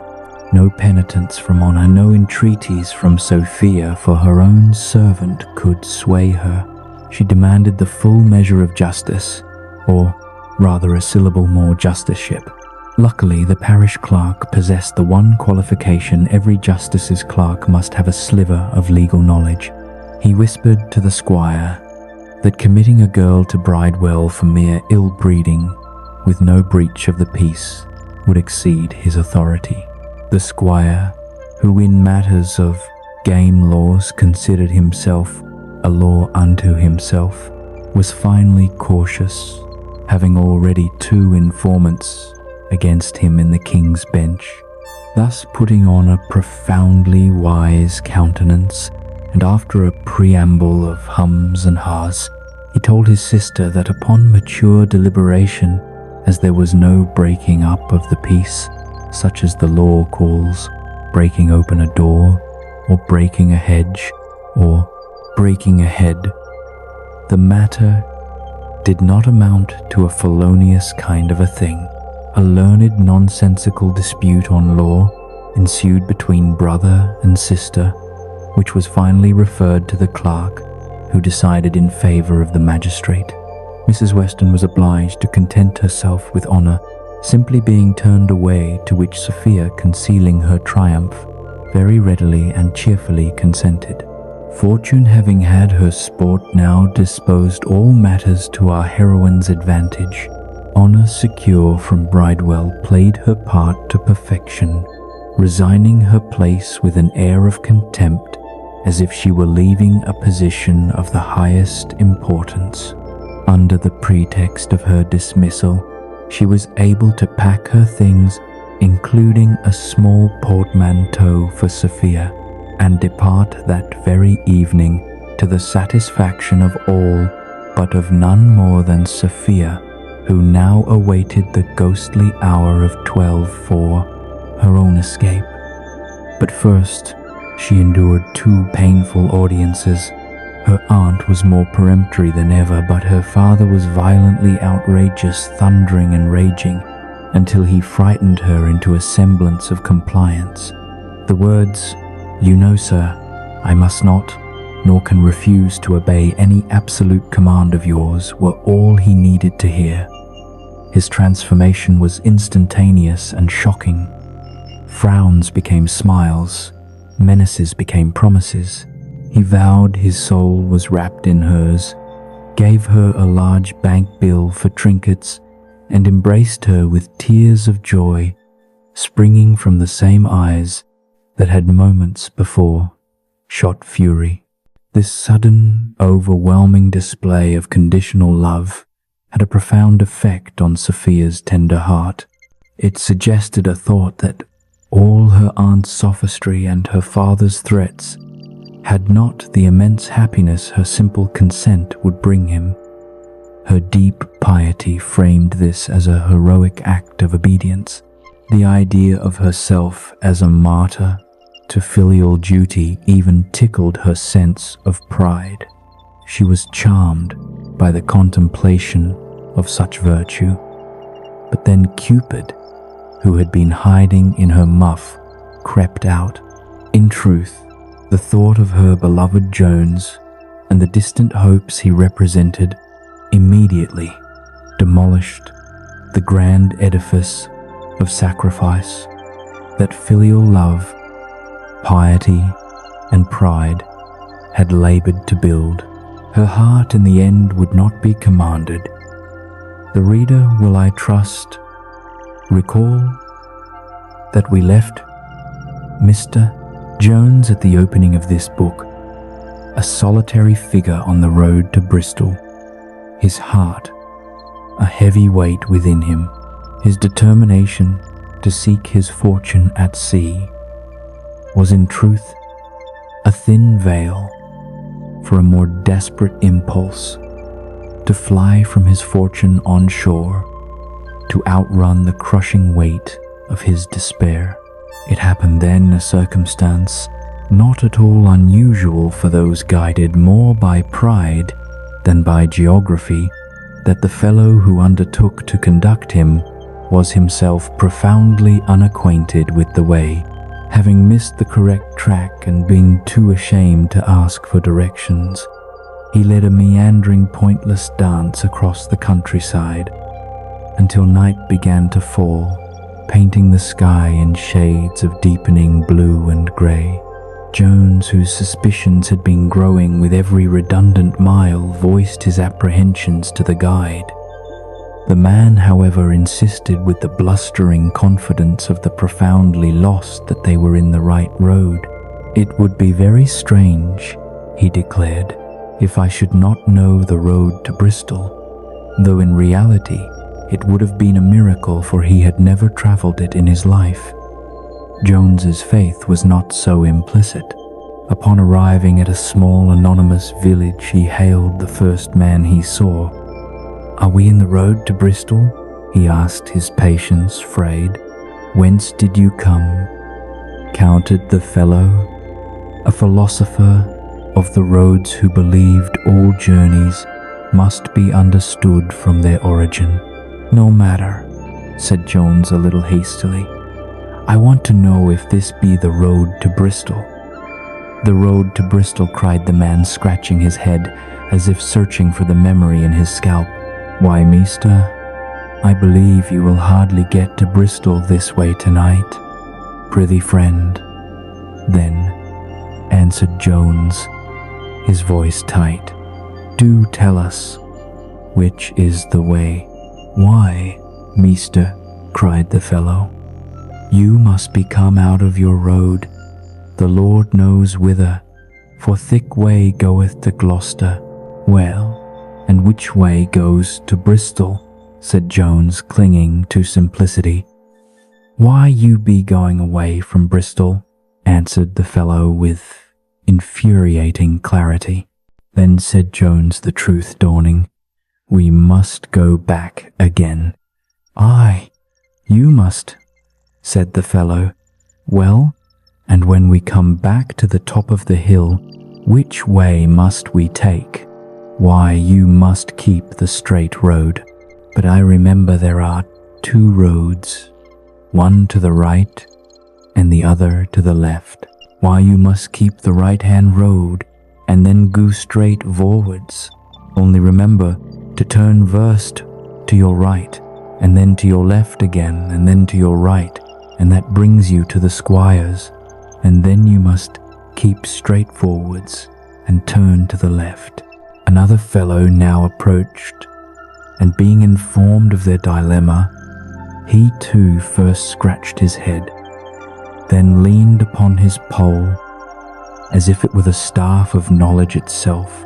He began a new, equally convoluted set of directions involving Mr. Jin Burns's, a local landmark that was to Jones as mythical as the mountains of the moon. When Jones confessed his ignorance of this illustrious personage, the man could only respond with stunned disbelief. "O Lord, why don't you know, Mr. Jin Burns? Whence then did you come?" Just as these two local oracles had nearly exhausted the last of Jones's patience, a plain, well-looking man, who was in fact a Quaker, approached him. "Friend," he said, his tone calm and measured, "I perceive thou hast lost thy way, and if thou wilt take my advice, thou wilt not attempt to find it tonight. It is almost dark, and the road is difficult to hit. Besides, there have been several robberies committed lately between this and Bristol. Here is a very creditable good house, just by where thou mayest find good entertainment for thyself and thy cattle till morning." After a moment's persuasion, Jones, weary in body and spirit, agreed. He was conducted to the public house, a haven he was grateful to find. The landlord, a civil man on the surface, met them with an apology. He hoped he would excuse the badness of his accommodation, for that his wife was gone from home and had locked up almost everything and carried the keys along with her. The truth which hung in the air unspoken was that a favorite daughter had been married that very morning and had departed with her mother, who had systematically stripped the house of every movable good and shilling to set up the new couple. Though the man had other children, this one daughter was the sole object of his wife's devotion, for whom she would have gladly sacrificed the rest of her family, her husband included. Though Jones was in no fit state for company and would have vastly preferred his own grim thoughts, he could not refuse the earnest importunities of the honest Quaker. The man had noted the profound melancholy etched on Jones's face and in his dejected posture, and believed his own sober conversation might offer some solace. They sat for some time in a silence so deep that the Quaker might have felt himself at one of his own meetings. Finally, moved by a spirit, likely that of human curiosity, he spoke. "Friend, I perceive some sad disaster hath befallen thee, but pray be of comfort. Perhaps thou hast lost a friend. If so, thou must consider we are all mortal, and why shouldst thou grieve when thou knowest thy grief will do thy friend no good? We are all born to affliction. I myself have my sorrows as well as thee, and most probably greater sorrows." He then began a remarkable catalogue of his own blessings: a clear estate of £100 a year, a sound constitution, a conscience void of offence, and no creditors at his door. "Yet, friend," he concluded with a deep sigh, "I should be concerned to think thee as miserable as myself. I am very sorry, sir, for your unhappiness, whatever is the occasion of it," Jones replied, drawn in despite himself. "Ah, friend," the Quaker unburdened himself, "one only daughter is the occasion, one who was my greatest delight upon earth, and who within this week is run away from me and is married against my consent. I had provided her a proper match, a sober man and one of substance, but she forsooth would choose for herself, and away she is gone with a young fellow not worth a groat. If she had been dead, as I suppose thy friend is, I should have been happy." "That is very strange, sir," said Jones, the statement striking him with its perverse logic. "Why would it not be better for her to be dead than to be a beggar?" replied the Quaker. "For as I told you, the fellow is not worth a groat, and surely she cannot expect that I shall ever give her a shilling. No, as she hath married for love, let her live on love. If she can, let her carry her love to market, and see whether anyone will change it into silver or even into halfpence. Can love truly survive without any material support? Share your opinion in the comments." Jones, feeling the man's story strike far too close to his own heart, could only muster a non-committal "You know your own concerns best, sir." But the Quaker, now in full flow, continued detailing how he had preached against love, how he had locked his daughter away, and how she had escaped like a cunning slut through a second-story window to be married and bedded within the hour. "But it shall be the worst hour's work for them both that ever they did, for they may starve or beg or steal together for me. I will never give either of them a farthing." Here Jones could bear no more. The hypocrisy, the cruelty, masquerading as piety, was a mirror held up to his own torment. He started up. "I really must be excused. I wish you would leave me." "Come, come, friend," said the Quaker. "Don't give way to concern. You see, there are other people miserable besides yourself." "I see there are madmen and fools and villains in the world," cried Jones, his temper finally snapping. "But let me give you a piece of advice. Send for your daughter and son-in-law home, and don't be yourself the only cause of misery to one you pretend to love." "Send for her and her husband home," cries the Quaker, his composure shattered. "I would sooner send for the two greatest enemies I have in the world." "Well, go home yourself, or where you please," said Jones, "for I will sit no longer in such company." As the Quaker offered to pay his share, Jones pushed him with some violence from the room. The subject had agitated Jones terribly.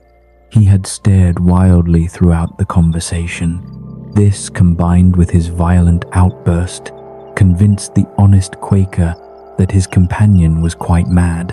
His compassion now overriding his affront, he communicated his diagnosis to the landlord, urging him to take great care of the unfortunate guest. "Indeed," said the landlord Robin, his civility evaporating, "I shall use no such civility towards him, for it seems for all his laced waistcoat, there he is, no more a gentleman than myself, but a poor parish bastard, bred up at a great squire's about 30 miles off, and now turned out of doors. Not for any good, to be sure. I shall get him out of my house as soon as possible." The guide, now settled by the kitchen fire, had already regaled the entire household with all the gossip he knew or had invented concerning Jones's origins and disgrace. The Quaker's compassion vanished instantly upon this revelation of low birth. The honest, plain man went home fired with an indignation as hot as any duke might feel upon being insulted by a social inferior. The landlord, now sharing this disdain, and seized by a violent suspicion that this bastard intended to rob him, decided to refuse Jones a bed. In his paranoid state, fueled by the recent loss of a silver spoon, he failed to consider that his wife and daughter had already stripped the house of anything worth stealing. Thus, when Jones rang the bell hoping for the solace of sleep, he was informed that no bed was to be had.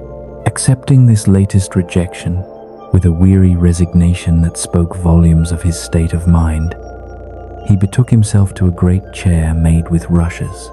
There, sleep, which had shunned him in the fine apartments of Paradise Hall, generously paid a visit to his humble cell, offering a temporary escape he could not find in wakefulness.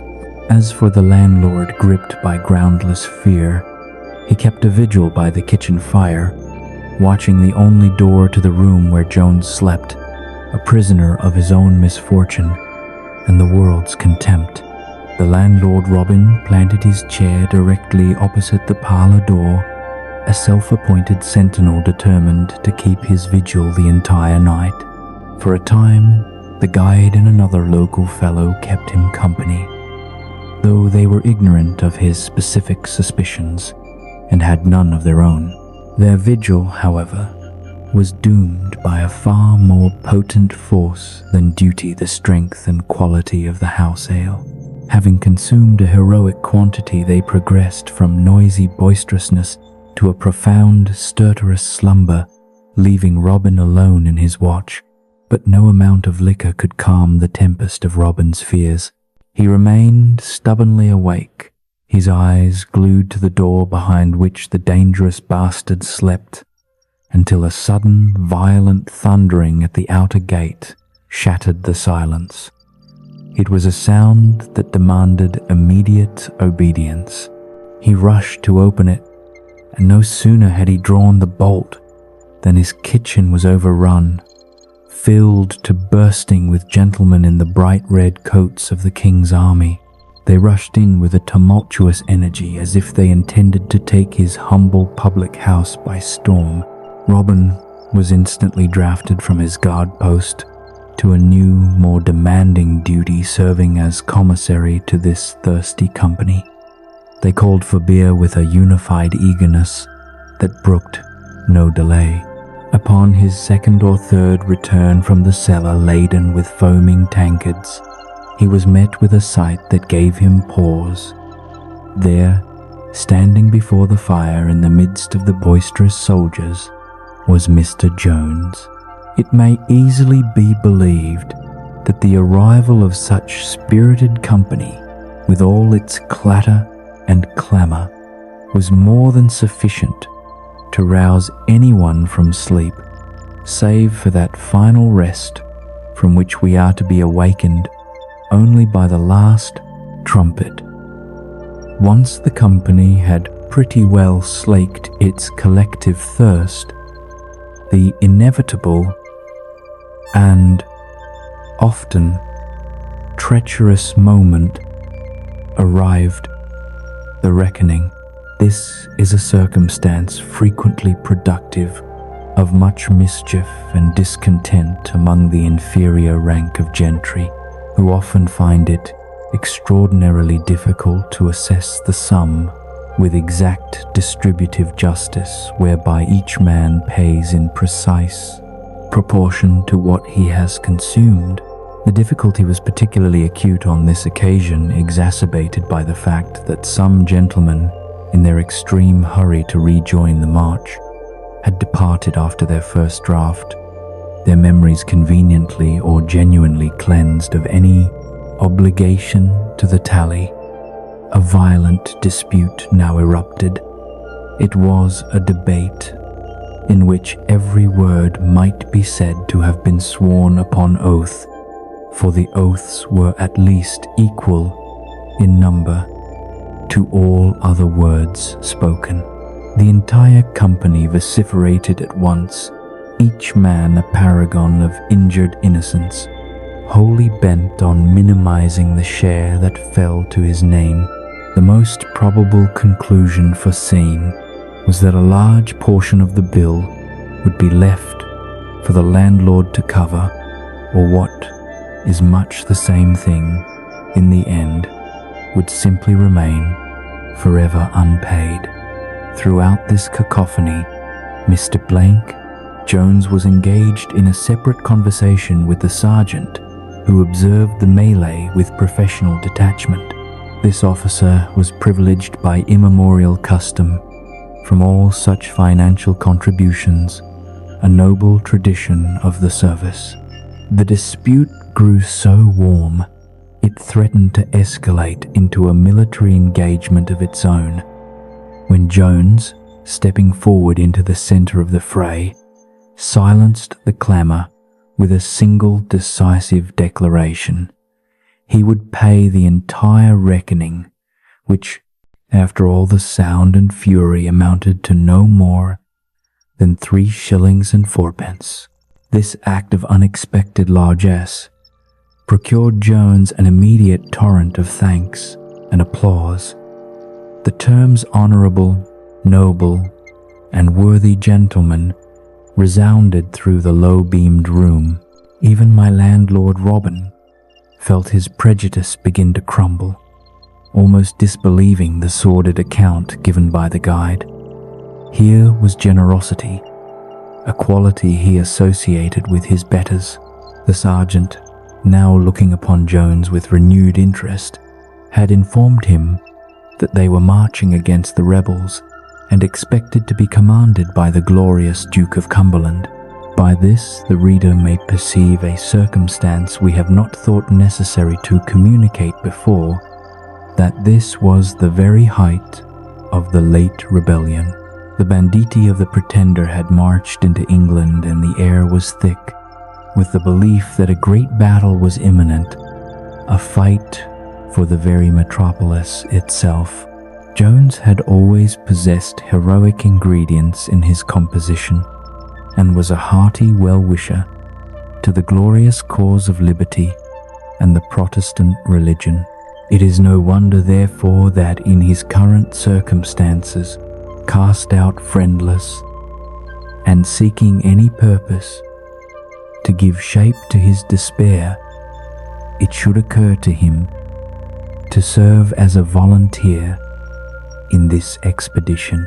Here was a cause greater than himself, a chance to channel his personal anguish into public service. Will Jones find the purpose he's searching for in the army? Subscribe now to follow his journey. Our commanding officer, the sergeant, was a shrewd fellow. He had done all in his power to encourage this disposition from the moment he perceived it. Now he proclaimed Jones's noble resolution aloud to the entire room. It was received with great pleasure by the soldiers, who all cried out, "God bless King George and your honor," and then added with a symphony of oaths, "We will stand by you both to the last drops of our blood." Even the gentleman who had been tippling all night at the alehouse was prevailed upon by a combination of patriotic arguments and a corporal's persuasive encouragement to undertake the same expedition. And now, Jones's portmanteau being deposited in the baggage cart, the forces were about to move forward, when the guide, seeing his patron preparing to depart without settlement, stepped up with a brazen face. "Sir, I hope you will consider that the horses have been kept out all night, and we have travelled a great ways out of our way." Jones was astonished at the man's impudence, and laid the case before the soldiers. They were unanimous in their condemnation, a chorus of righteous indignation against one who would seek to cheat a gentleman. Some cried he ought to be tied neck and heels, others that he deserved to run the gauntlet. The sergeant himself shook his cane and swore heartily he would make an example of him if he were under his command. Jones, however, contented himself with the negative punishment of simply ignoring the demand. He walked off with his new comrades, leaving the guide to the paltry revenge of cursing and reviling his back. The landlord, his brief moment of doubt gone, joined in this sour farewell. "Aye, aye, he is a pure one, I warrant you," Robin sneered. "A pretty gentleman, indeed, to go for a soldier. He shall wear a laced waistcoat. Truly, it is an old proverb, and a true one. All is not gold that glisters. I am glad my house is well rid of him." All that day the sergeant and the young soldier marched together. The former, an arch and entertaining fellow, regaled the latter with many lively stories of his campaigns, though in reality he was a recent recruit himself. Through sheer dexterity and a talent for recruiting in which he was excellently skilled, he had ingratiated himself with his officers and promoted himself to the dignity of a halberd. Much mirth and festivity passed among the men during their march. They recollected the many occurrences of their last quarters, and with great freedom made jokes at their officers' expense, some of which were of the coarser kind bordering on scandal. This brought to our hero's mind the classical customs he had read of where, upon certain festivals, slaves were indulged with unchecked freedom of speech towards their masters. Our little army, consisting of 2 companies of foot now, arrived at their evening halt. The sergeant acquainted his lieutenant, the commanding officer, that they had picked up 2 new men on the march. One, he said, was as fine a man as ever he saw, meaning the tippler being tall and strongly built. The other meaning Jones would do well enough for the rear rank. The new soldiers were presented. The lieutenant examined the 6-foot man first, then turned his gaze to Jones. At the first sight of him, the officer could not help but show surprise, for besides being well-dressed and naturally genteel, Jones possessed a remarkable air of dignity in his countenance, a quality rarely found among the vulgar and not always present in their social superiors. "Sir," said the lieutenant, with a civility that contrasted sharply with the sergeant's blunt assessment, "my sergeant informed me that you are desirous of enlisting in the company I have at present under my command. If so, sir, we shall very gladly receive a gentleman who promises to do much honor to the company by bearing arms in it." Jones, careful to maintain his status, answered that he had not mentioned anything of enlisting himself, that he was most zealously attached to the glorious cause for which they were going to fight, and was very desirous of serving as a volunteer. He concluded with respectful compliments to the lieutenant, expressing the great satisfaction he should have in being under his command. The lieutenant, recognizing a man of quality, returned his civility, commended his resolution, shook him by the hand, and invited him to dine with himself and the rest of the officers, a welcome far removed from the rush-filled chair of the previous night. The lieutenant who commanded the party was a man nearing 60, his face a roadmap of a long and disappointing career. He had entered the army as a beardless boy, a mere ensign, and had served with such distinction at the Battle of Tanniers that he received 2 wounds and a promotion to lieutenant from the great Duke of Marlborough himself. It was a moment of glory that promised a brilliant future. In that same lieutenant's commission, he had remained ever since for nearly 40 years. In that time he had watched as a vast river of young men flowed past him, promoted over his head. He now suffered the daily mortification of being commanded by boys whose fathers were still at nurse when he first shouldered a musket. This professional stagnation was not solely due to a lack of powerful friends. Though he had none, his misfortune was more personal.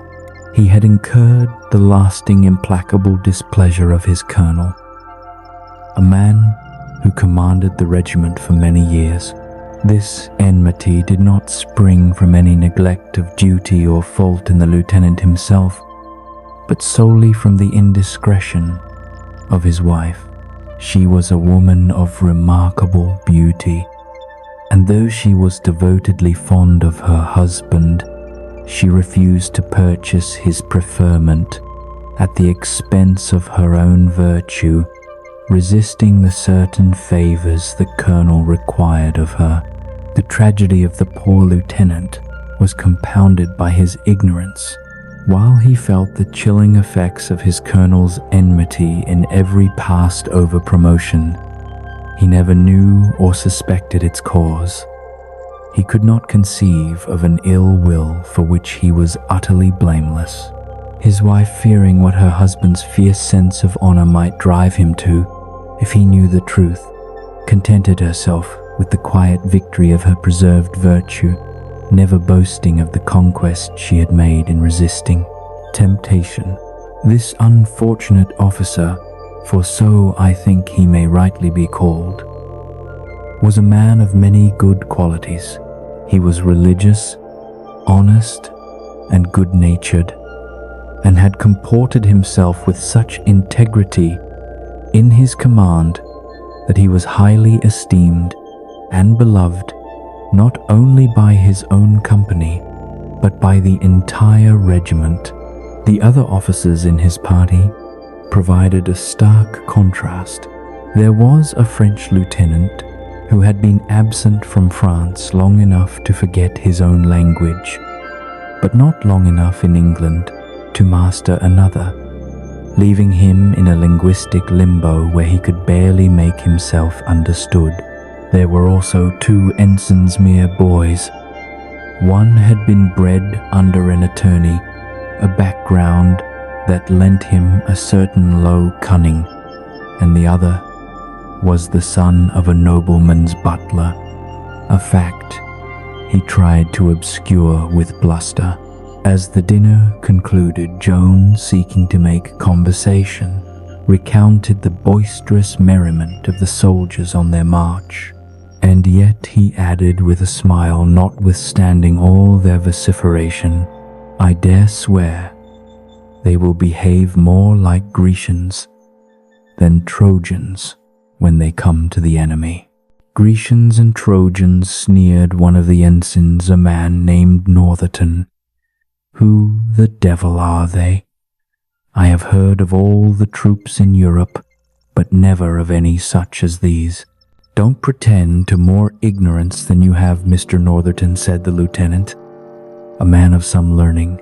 I suppose you have heard of the Greeks and Trojans, though perhaps you never read Pope's Homer, who I remember compares the march of the Trojans to the cackling of geese and greatly commends the silence of the Grecians. And upon my honor, there is great justice in this gentleman's observation. Begame, remember them ver well, chimed in the French lieutenant. Me have read them at school in dans Madame Dacier des Greek des Troyan. They fight for van woman, owie, owie. Me have read all that. Dien homo with all my heart, snarled Northerton, his face contorting. I have the marks of him on my A yet. There's Thomas, of our regiment, always carries a homo in his pocket.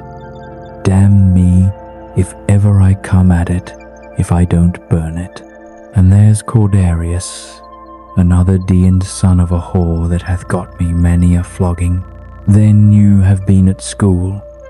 Mr. Northerton inquired the lieutenant, arching an eyebrow. I, damn me, have I? He answered crudely. The old put wanted to make a parson of me, but D.N. me thinks I to myself, I'll nick you there, old cull. The devil a smack of your nonsense. Shall you ever get into me? He then launched into a story about a comrade, Jemmy Oliver, celebrating his own and his friends' escape from education and virtue. The lieutenant listened with growing distaste. You give your friend a very good character, he said dryly, and a very deserved one, I dare say. But prithee, Northerton, leave off that foolish as well as wicked custom of swearing, for you are deceived if you think there is wit or politeness in it. Scandalous names cast on any body of men must be always unjustifiable, but especially so when thrown on so sacred a function as the clergy. He reminded them all that they were marching to defend the Protestant religion, making such talk deeply inconsistent. The other ensign, Adderley, who had been humming idly now, offered his wisdom. Oh, monsieur, on ne parle pas de la religion dans la guerre. One does not speak of religion in war. Well, said Jack, cried Northerton, if la religion was the only matter, the parsons should fight their own battles for me. Do you think a soldier's faith makes him braver, or is it just a political tool? Let us know in the comments. I don't know, gentlemen, said Jones, his earnest nature rising to the surface. What may be your opinion? but I think no man can engage in a nobler cause than that of his religion, and I have observed that no soldiers have fought so bravely as those who have been inspired with a religious zeal. For my own part, though I love my king and country as well as any man, yet the Protestant interest is no small motive to my becoming a volunteer in the cause." Northerton winked at Adderley and whispered, "Smoke the prig. Adderley, smoke him."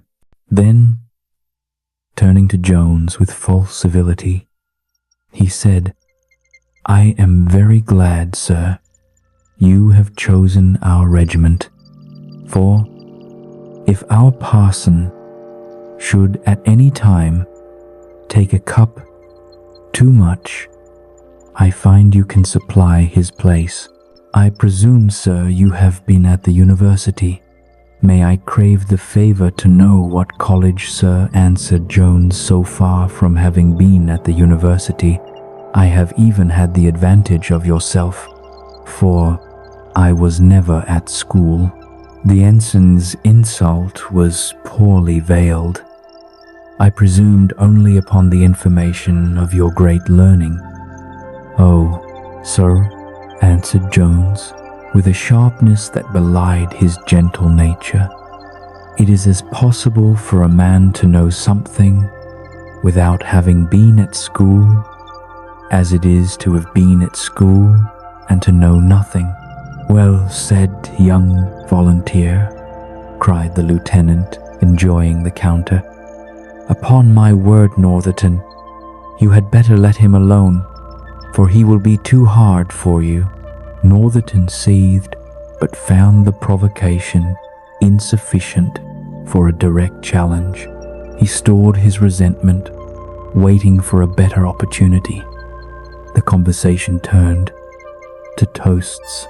When it was Jones's turn, he could not refrain from naming his dear Sophia, believing it utterly impossible that anyone present could know her, but the lieutenant, as toastmaster, demanded her surname.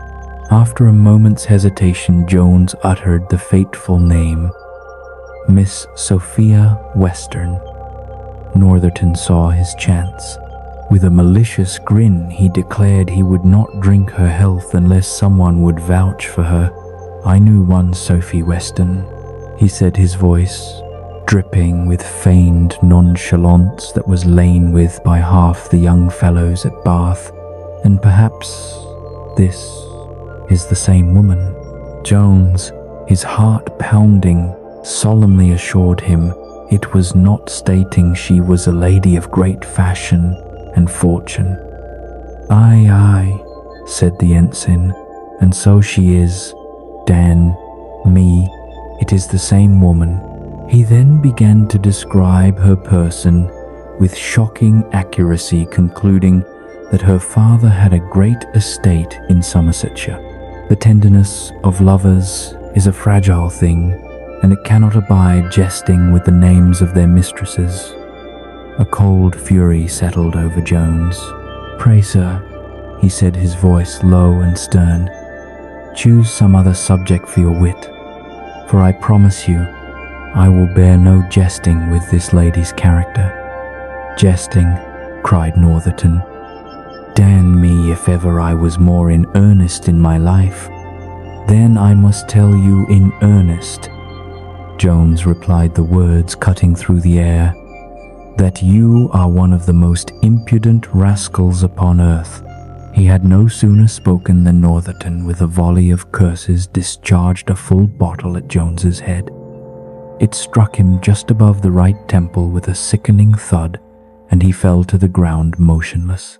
Seeing his enemy fallen and blood beginning to pool, Northerton's courage turned to panic. He thought only of flight, but the lieutenant, with the authority of 4 decades, stepped before the door, blocking his retreat. The ensuing scene was one of chaos and dark comedy. The French officer and Adderley, ordered to assist, let Jones fall back to the floor, the latter cursing for his bloodied waistcoat. The lieutenant secured the room and rang the bell, summoning a file of musketeers to arrest Northerton and a surgeon for the wounded Jones. The landlord, his wife, and every soul in the inn were drawn by the commotion. While the lieutenant focused on military justice securing the offender, the crowd swarmed around Jones's body. Everyone became a physician, unanimously prescribing bleeding, though there was no one to perform it. The landlord's sole contribution was a tankard of strong beer with a toast, which he declared England's best cordial. The only real help came from the landlady.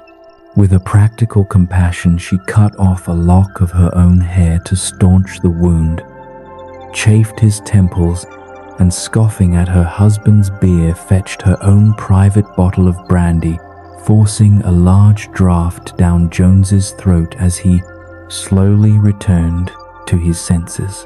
When the surgeon finally arrived, he viewed the wound, shook his head gravely, blamed everything that had been done, and ordered the patient instantly to bed.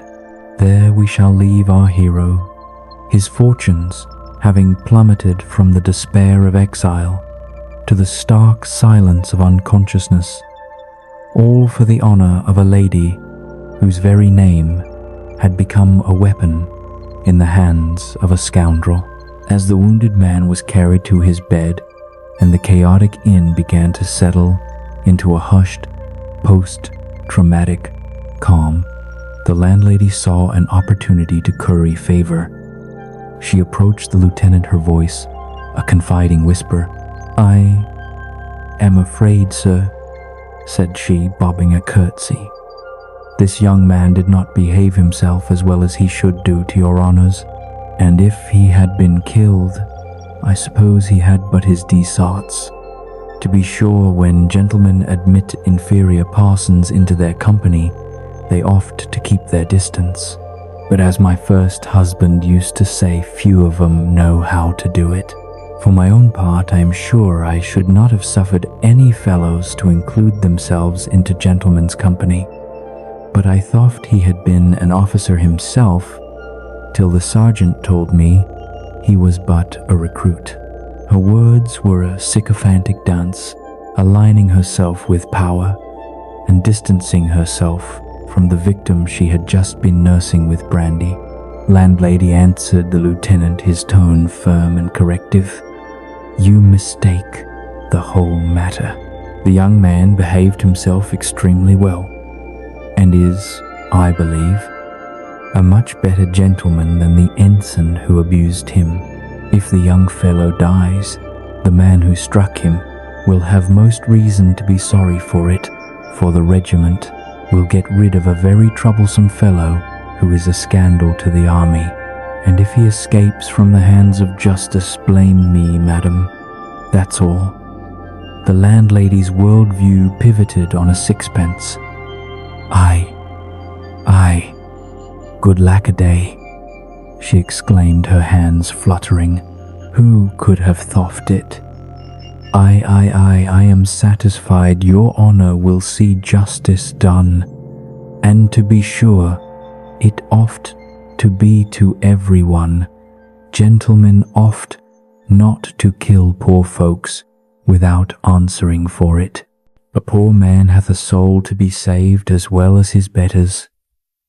She was now a champion of the common man, her morality a weather vane, turning with the wind of the last opinion she had heard. "Indeed, madam," said the lieutenant, "you do the volunteer wrong. I dare swear he is more of a gentleman than the officer." "Aye," cries the landlady, her eyes wide with the delight of a corrected judgment. "Why, look you there, now. Well, my first husband was a wise man. He used to say, 'You can't always know the inside by the outside.'" She then launched into a monologue speculating that Jones might be a gentleman crossed in love, and seamlessly transitioned into a jingoistic rant about the army taxes and the government's ingratitude, proving herself a master of non sequiturs. "I wish with all my heart they could kill every mother's son of them," she concluded, referring to the nation's enemies. "Oh, fie, madam," said the lieutenant, smiling at her bloodthirsty patriotism. "All is rather too bloody-minded a wish." "Not at all, sir," she answered, entirely missing his point. "I am not at all bloody-minded, only to our enemies." And she was off again this time, on a tangent about the window tax, until the surgeon's entrance provided a merciful interruption. The lieutenant immediately inquired after his patient. The surgeon, a man who believed obscurity was the hallmark of genius, did not simply answer. He responded with a pronouncement. "Better, I believe, than he would have been by this time if I had not been called. And even as it is, perhaps it would have been lucky if I could have been called sooner." "I hope, sir," said the lieutenant, cutting to the chase, "the skull is not fractured." "Hum," cries the surgeon, with a profound and weighty air. "Fractures are not always the most dangerous symptoms. Contusions and lacerations are often attended with worse phenomena and with more fatal consequences than fractures. People who know nothing of the matter conclude if the skull is not fractured, all is well, whereas I had rather see a man's skull broke all to pieces than some contusions I have met with." He spoke as if a shattered head were a mere trifle compared to the mysteries he had witnessed. "I hope," says the lieutenant, growing impatient, "there are no such symptoms here." "Symptoms," answered the surgeon, launching into a full oration, "are not regular nor constant." He then treated the room to a lengthy Latin-filled anecdote about a patient with a wounded tibia, detailing the sanguinary discharges, develicated membranes, and florid blood with grotesque relish, until the lieutenant was forced to interrupt. "No, really," he admitted, "I cannot say I understand a syllable." "Well, sir," said the surgeon, not disappointed but rather validated by this confession of ignorance from a layman, "then I shall not tire your patience." He condensed the remainder of his story into a single sentence about the patient's recovery having successfully established his intellectual superiority. "I wish, sir," said the lieutenant, doggedly persistent, "you would be so kind only to inform me whether the wound this young gentleman hath had the misfortune to receive is likely to prove mortal." The surgeon, now in his element, delivered a masterpiece of circumlocution.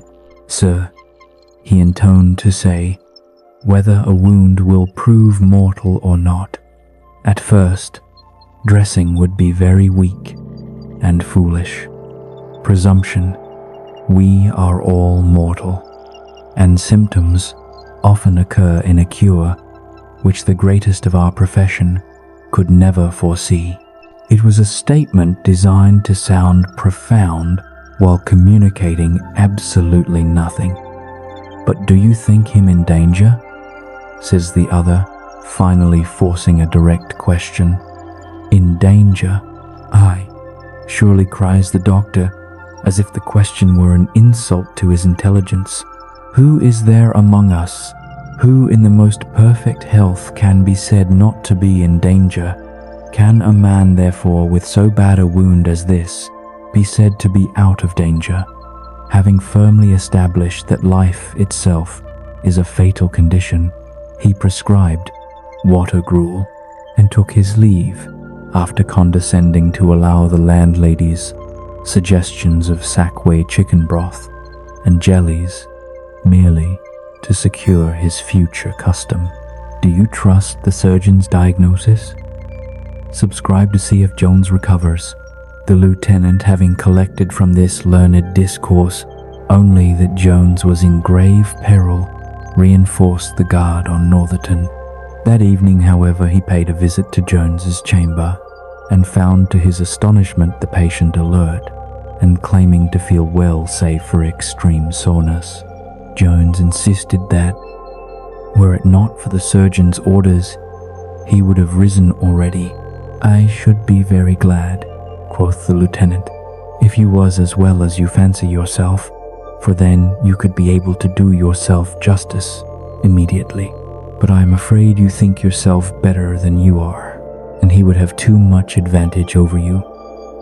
"I'll try, however," answered Jones, his spirit flaring. "If you please, and will be so kind to lend me a sword, for I have none here of my own. My sword is heartily at your service." "My dear boy," cries the lieutenant, kissing him with a soldier's affection, "you are a brave lad, and I love your spirit, but I fear your strength." He argued for delay, promising Jones satisfaction once they had marched a few days and he had recovered his strength. But a new conflict was brewing in Jones's breast, one more complex than any duel. "But suppose," says Jones, "I should grow worse and die of the consequences of my present wound." "Then your honor," answered the lieutenant, "will require no reparation at all. I myself will do justice to your character." "Still," replied Jones, the thought now tormenting him, "I am concerned at the delay.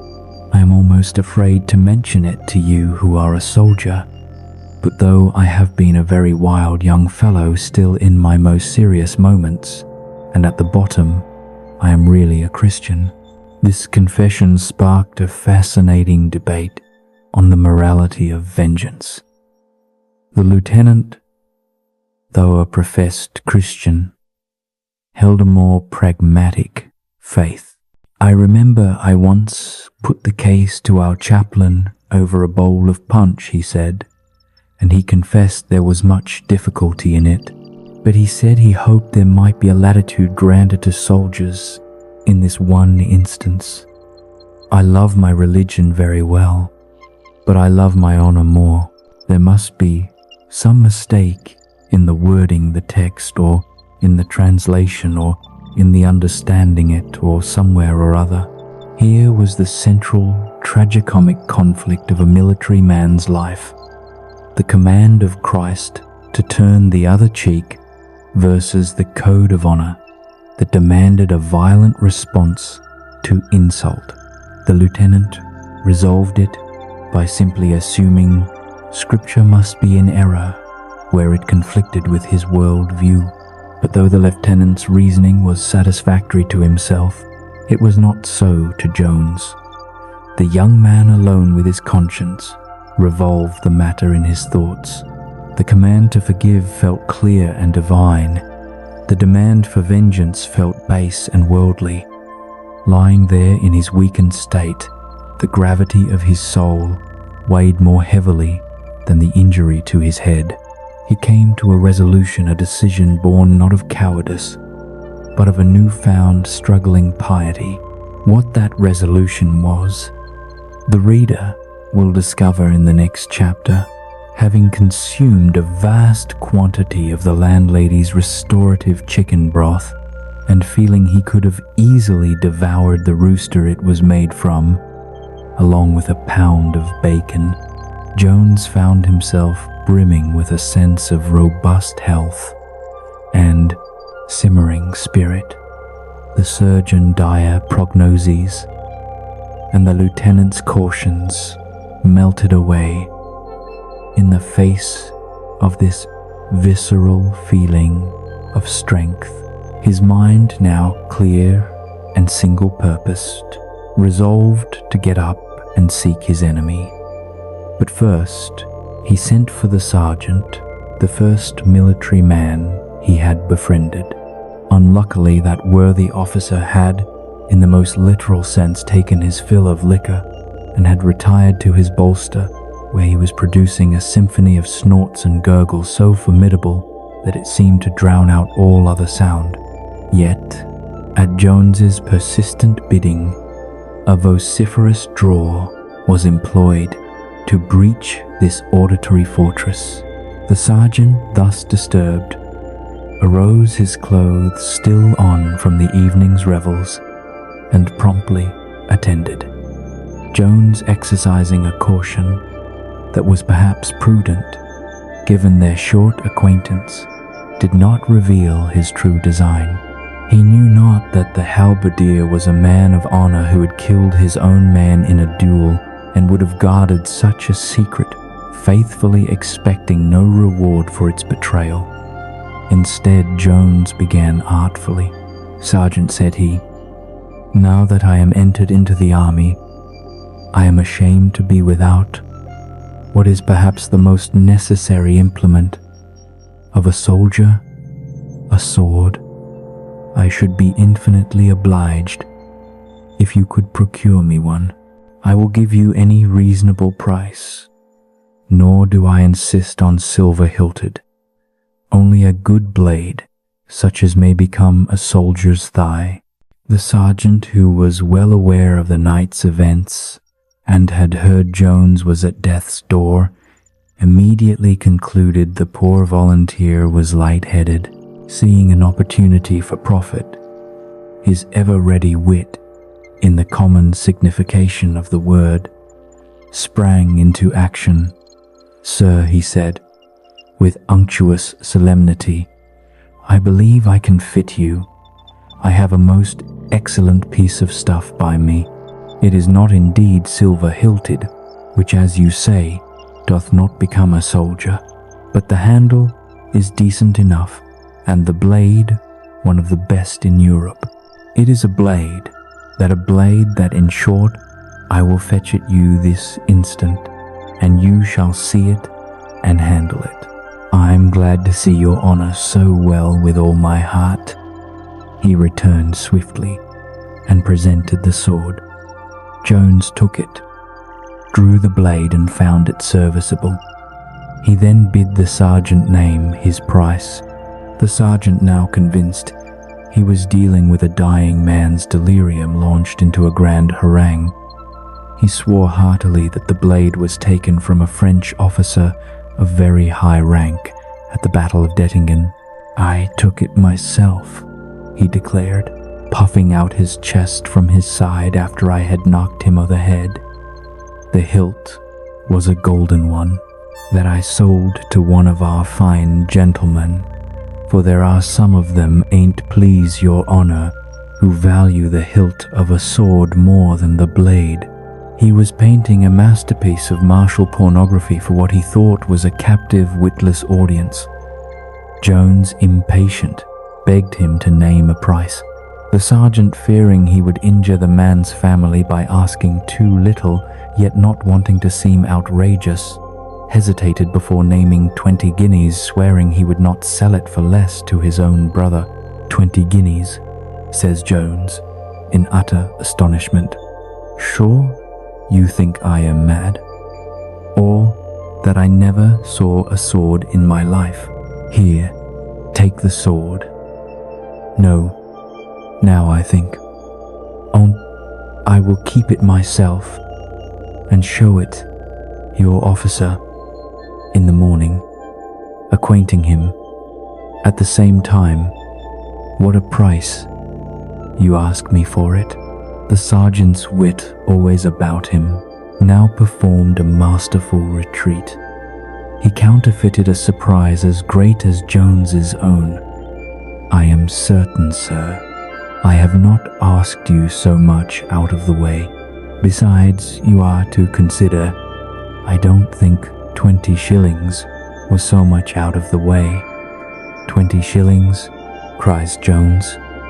"Why, you just now asked me 20 guineas. How?" cries the sergeant, with a flawless performance of confusion. "Sure, your honor must have mistaken me. I am but half awake. 20 guineas. Indeed, I mean 20 shillings, I assure you. What would you have done in Jones's situation? Like and share. If you'd have taken the sword," Jones, weary of the haggling, declared, "I will be so far from making any words with you that I will give you a shilling more than your demand." He gave him a guinea, sent him back to bed, and wished him a good march, hoping to overtake them before they reached Worcester. The sergeant departed thoroughly pleased with his profit and his own dexterous recovery. Now alone Jones rose and dressed himself completely.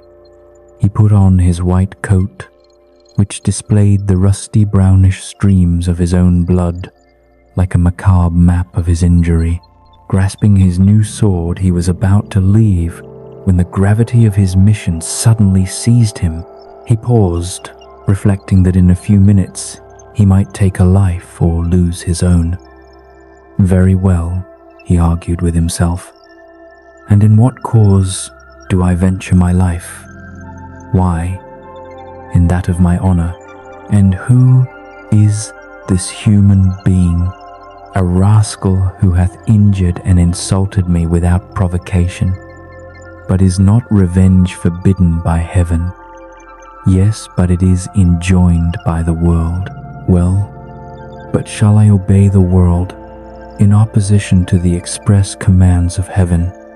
Shall I incur the divine displeasure rather than be called a coward scoundrel? I'll think no more. I am resolved and must fight him. The worldly code of honor, so forcefully championed by the lieutenant, had for the moment shouted down the still small voice of his conscience. The clock struck 12. The house was silent. Jones, softly opening his door, became a truly tremendous figure. His light-colored coat was ghastly with bloodstains. His face, drained of that same blood, was a pallid mask. Around his head was a great quantity of bandage, not unlike a turban. In his right hand he carried the sword, and in his left a candle. The bloody Banquo of the stage was a mere phantom compared to this. I believe a more dreadful apparition was never raised in a churchyard, nor imagined by good folk gathered around a winter's fire in Somersetshire. When the young sentinel first saw this figure approach, his hair began to lift his grenadier cap, and his knees commenced a violent conversation with each other. His whole body was seized with a fit worse than the ague.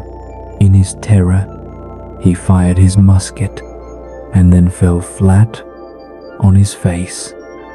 Whether by design or the failure of his limbs, I cannot say. Fortunately, his shot went wide. Jones, seeing the man fall, guessed the cause and could not forbear a smile, strangely unreflective of the mortal danger he had just escaped. He passed the prostrate soldier and entered the room where Northerton was confined. There, in a solitary chamber, he found only an empty quart pot on the table, with some beer spilt around it. The only evidence the room had been occupied. It was now entirely vacant. Jones searched for another door, but found none. He called Northerton's name several times, but only silence answered. This spectral calling served only to confirm the sentinel's terror. He was now convinced the volunteer had died, and his ghost had come for the murderer. He lay in the purest agonies of horror, a performance so authentic that I wish all actors who play frightened men could have witnessed it, that they might learn to copy nature instead of the antic tricks that entertain the galleries. Seeing his bird had flown and rightly fearing the musket shot would alarm the house, Jones blew out his candle and stole back to his chamber. He managed to get back to bed undiscovered, for the only other person on the staircase was a gentleman confined by gout. By the time Jones reached his door, the hall was half full of people in various states of undress, all clamoring to know what was the matter. The soldier was found lying where he fell.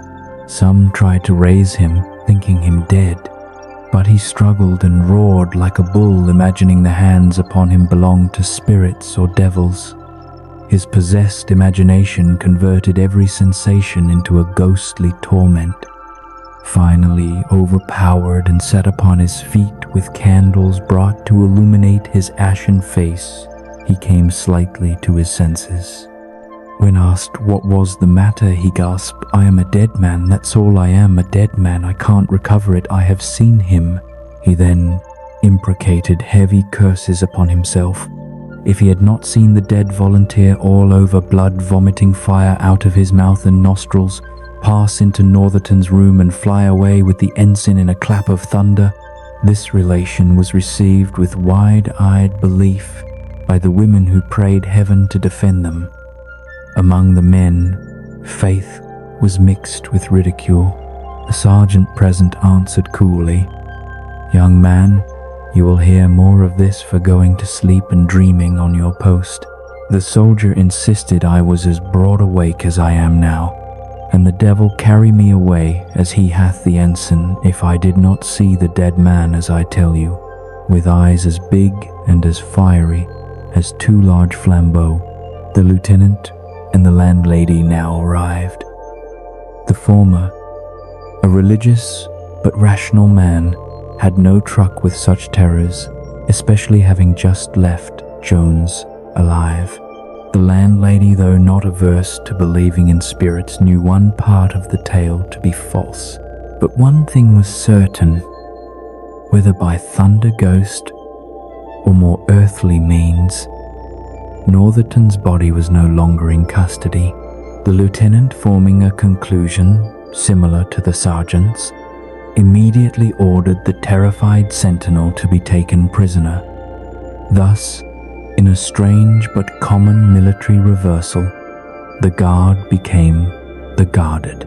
The lieutenant's mind, trained for suspicion on the battlefield, now harbored a dark and weighty doubt against the poor sentinel that went far beyond mere negligence. Since he did not believe a single syllable of the ghostly apparition, he concluded the entire story was a cunning fabrication designed to impose upon his credulity. He imagined the fellow had in reality been bribed by Northerton to facilitate his escape. This suspicion seemed all the more plausible to him because the soldier's fright appeared utterly unnatural in a man known throughout the regiment for his bravery. This was a soldier with multiple actions under his belt, the scars of several wounds upon his body, and a reputation for conduct that was always that of a good and valiant man. Lest the reader therefore should conceive the least ill opinion of such a person, we shall not delay a moment in rescuing his character from this unjust imputation by revealing the true facts of the matter. Mr. Northerton, as we have observed, was thoroughly satisfied with the glory he had obtained from striking down Jones. Yet perhaps he had seen or heard or intuitively guessed that envy is the inevitable shadow of fame. Not that I would insinuate he was heathenishly inclined to believe in or worship the goddess Nemesis, for in truth I am convinced he had never heard her name. He was besides a man of an active, restless disposition, and he felt a great antipathy for the close confining quarters of the castle of Gloucester, for which a justice of peace might soon provide him a billet. Nor was he free from certain uneasy meditations on a certain wooden edifice which I forbear to name in direct terms, conforming to the opinion of mankind, who I think ought rather to honor than be ashamed of this building as it is, or at least might be made of more benefit to society than almost any other public erection. In short, to hint at no more reasons for his conduct, Mr. Northerton was exceedingly desirous of departing that very evening, and the only matter that remained was to contrive the quomodo. The how, which appeared a matter of some difficulty, Now, this young gentleman, though decidedly crooked in his morals, was perfectly straight in his person, which was extremely strong and well made. His face, too, was accounted handsome by the generality of women, for it was broad and ruddy with tolerably good teeth. Such rustic, vigorous charms did not fail to make a distinct impression on our landlady, who had no little relish for this kind of healthful beauty. She had indeed a real compassion for the young man, and hearing from the surgeon that affairs were likely to go ill with the volunteer, she shrewdly suspected they might thereafter wear a most malign aspect for the ensign. Having obtained leave to make him a visit, and finding him in a suitably melancholy mood, a mood she considerably heightened by whispering that there were scarce any hopes for the volunteer's life, she proceeded to throw forth some vague hints. The ensign, a man ever ready to seize an opportunity, readily and eagerly took them up. They soon came to a perfect, unspoken understanding, and it was agreed that the ensign should at a certain signal ascend the chimney. This channel of soot and darkness communicated very soon with that of the kitchen, where he might again let himself down, for which descent she would provide an opportunity by keeping the coast clear. But lest our readers of a more severe and different complexion should take this occasion to too hastily condemn all compassion as a folly and pernicious to society, we think it proper to mention another particular which might possibly have had some little share in motivating this action. The ensign happened at that very moment to be possessed of the sum of £50. This money in truth belonged to the whole company, for the captain, having quarrelled with his lieutenant, had entrusted the payment of his men to the ensign. This sum, however, Northerton thought proper to deposit in my landlady's hand, possibly by way of bail or security, that he would hereafter appear and answer to the charges against him. But whatever the conditions, certain it is that she had the money, and the ensign had his liberty. Do you think the landlady was motivated more by compassion or greed? Subscribe and let us know your thoughts. The reader may perhaps expect that from the compassionate temper of this good woman, when she saw the poor sentinel taken prisoner, for a fact she knew him to be innocent of, she would have immediately interposed in his behalf. But whether it was that she had already exhausted all her compassion in the above-mentioned instance, or that the features of this fellow, though not vastly different from those of the ensign, could not raise the same tender sentiment, I will not determine.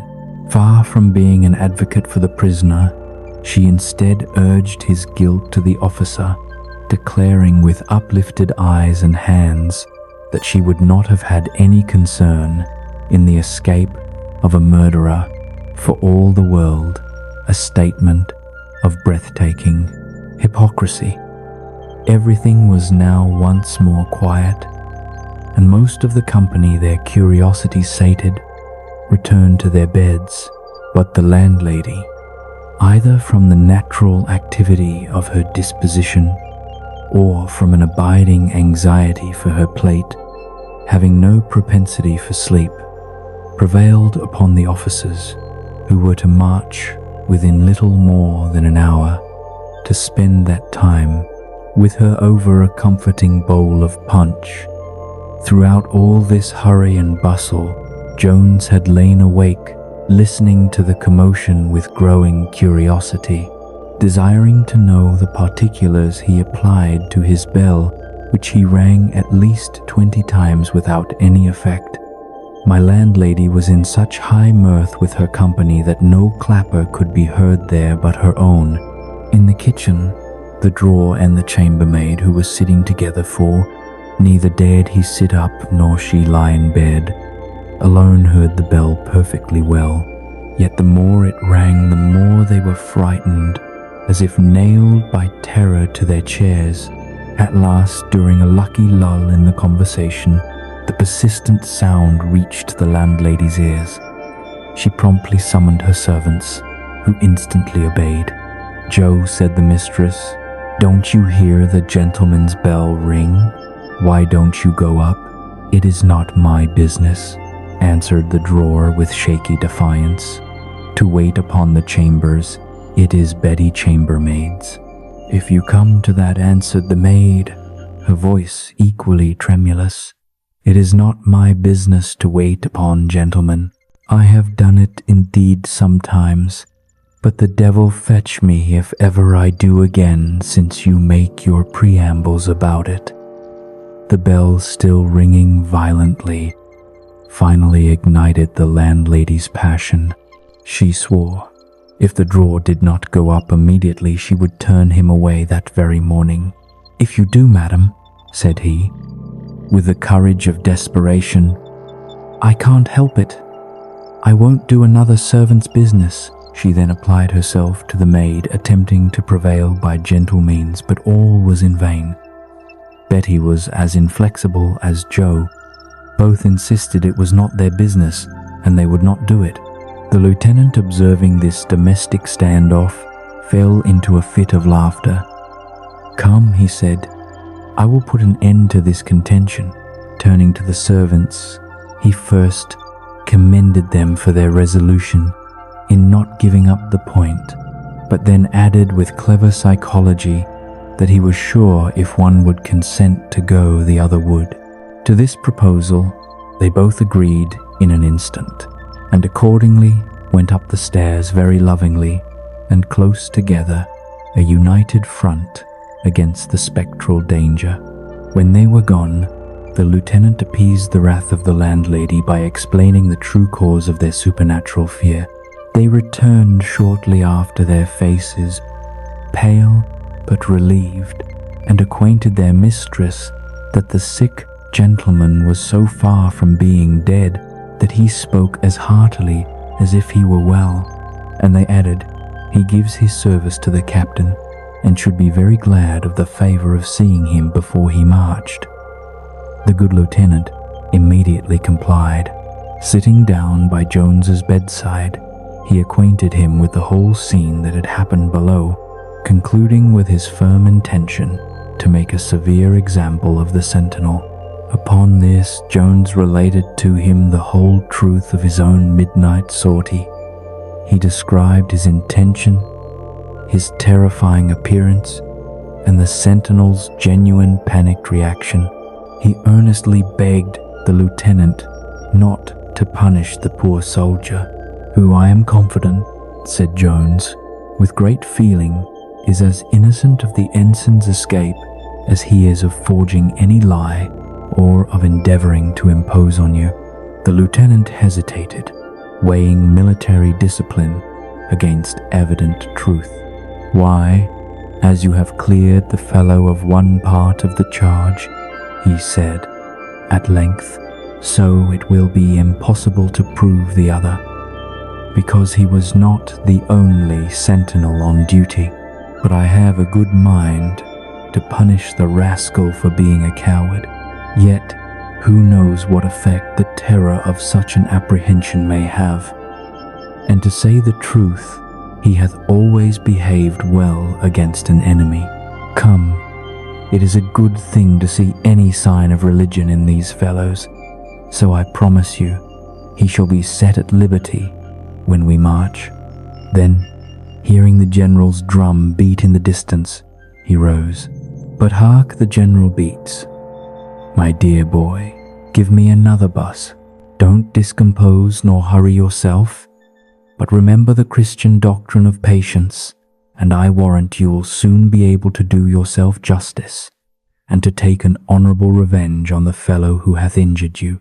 With this final conflicting counsel, Christian patience wedded to honorable revenge, the lieutenant departed, and Jones was left alone to endeavor to compose himself to a rest that would not come easily.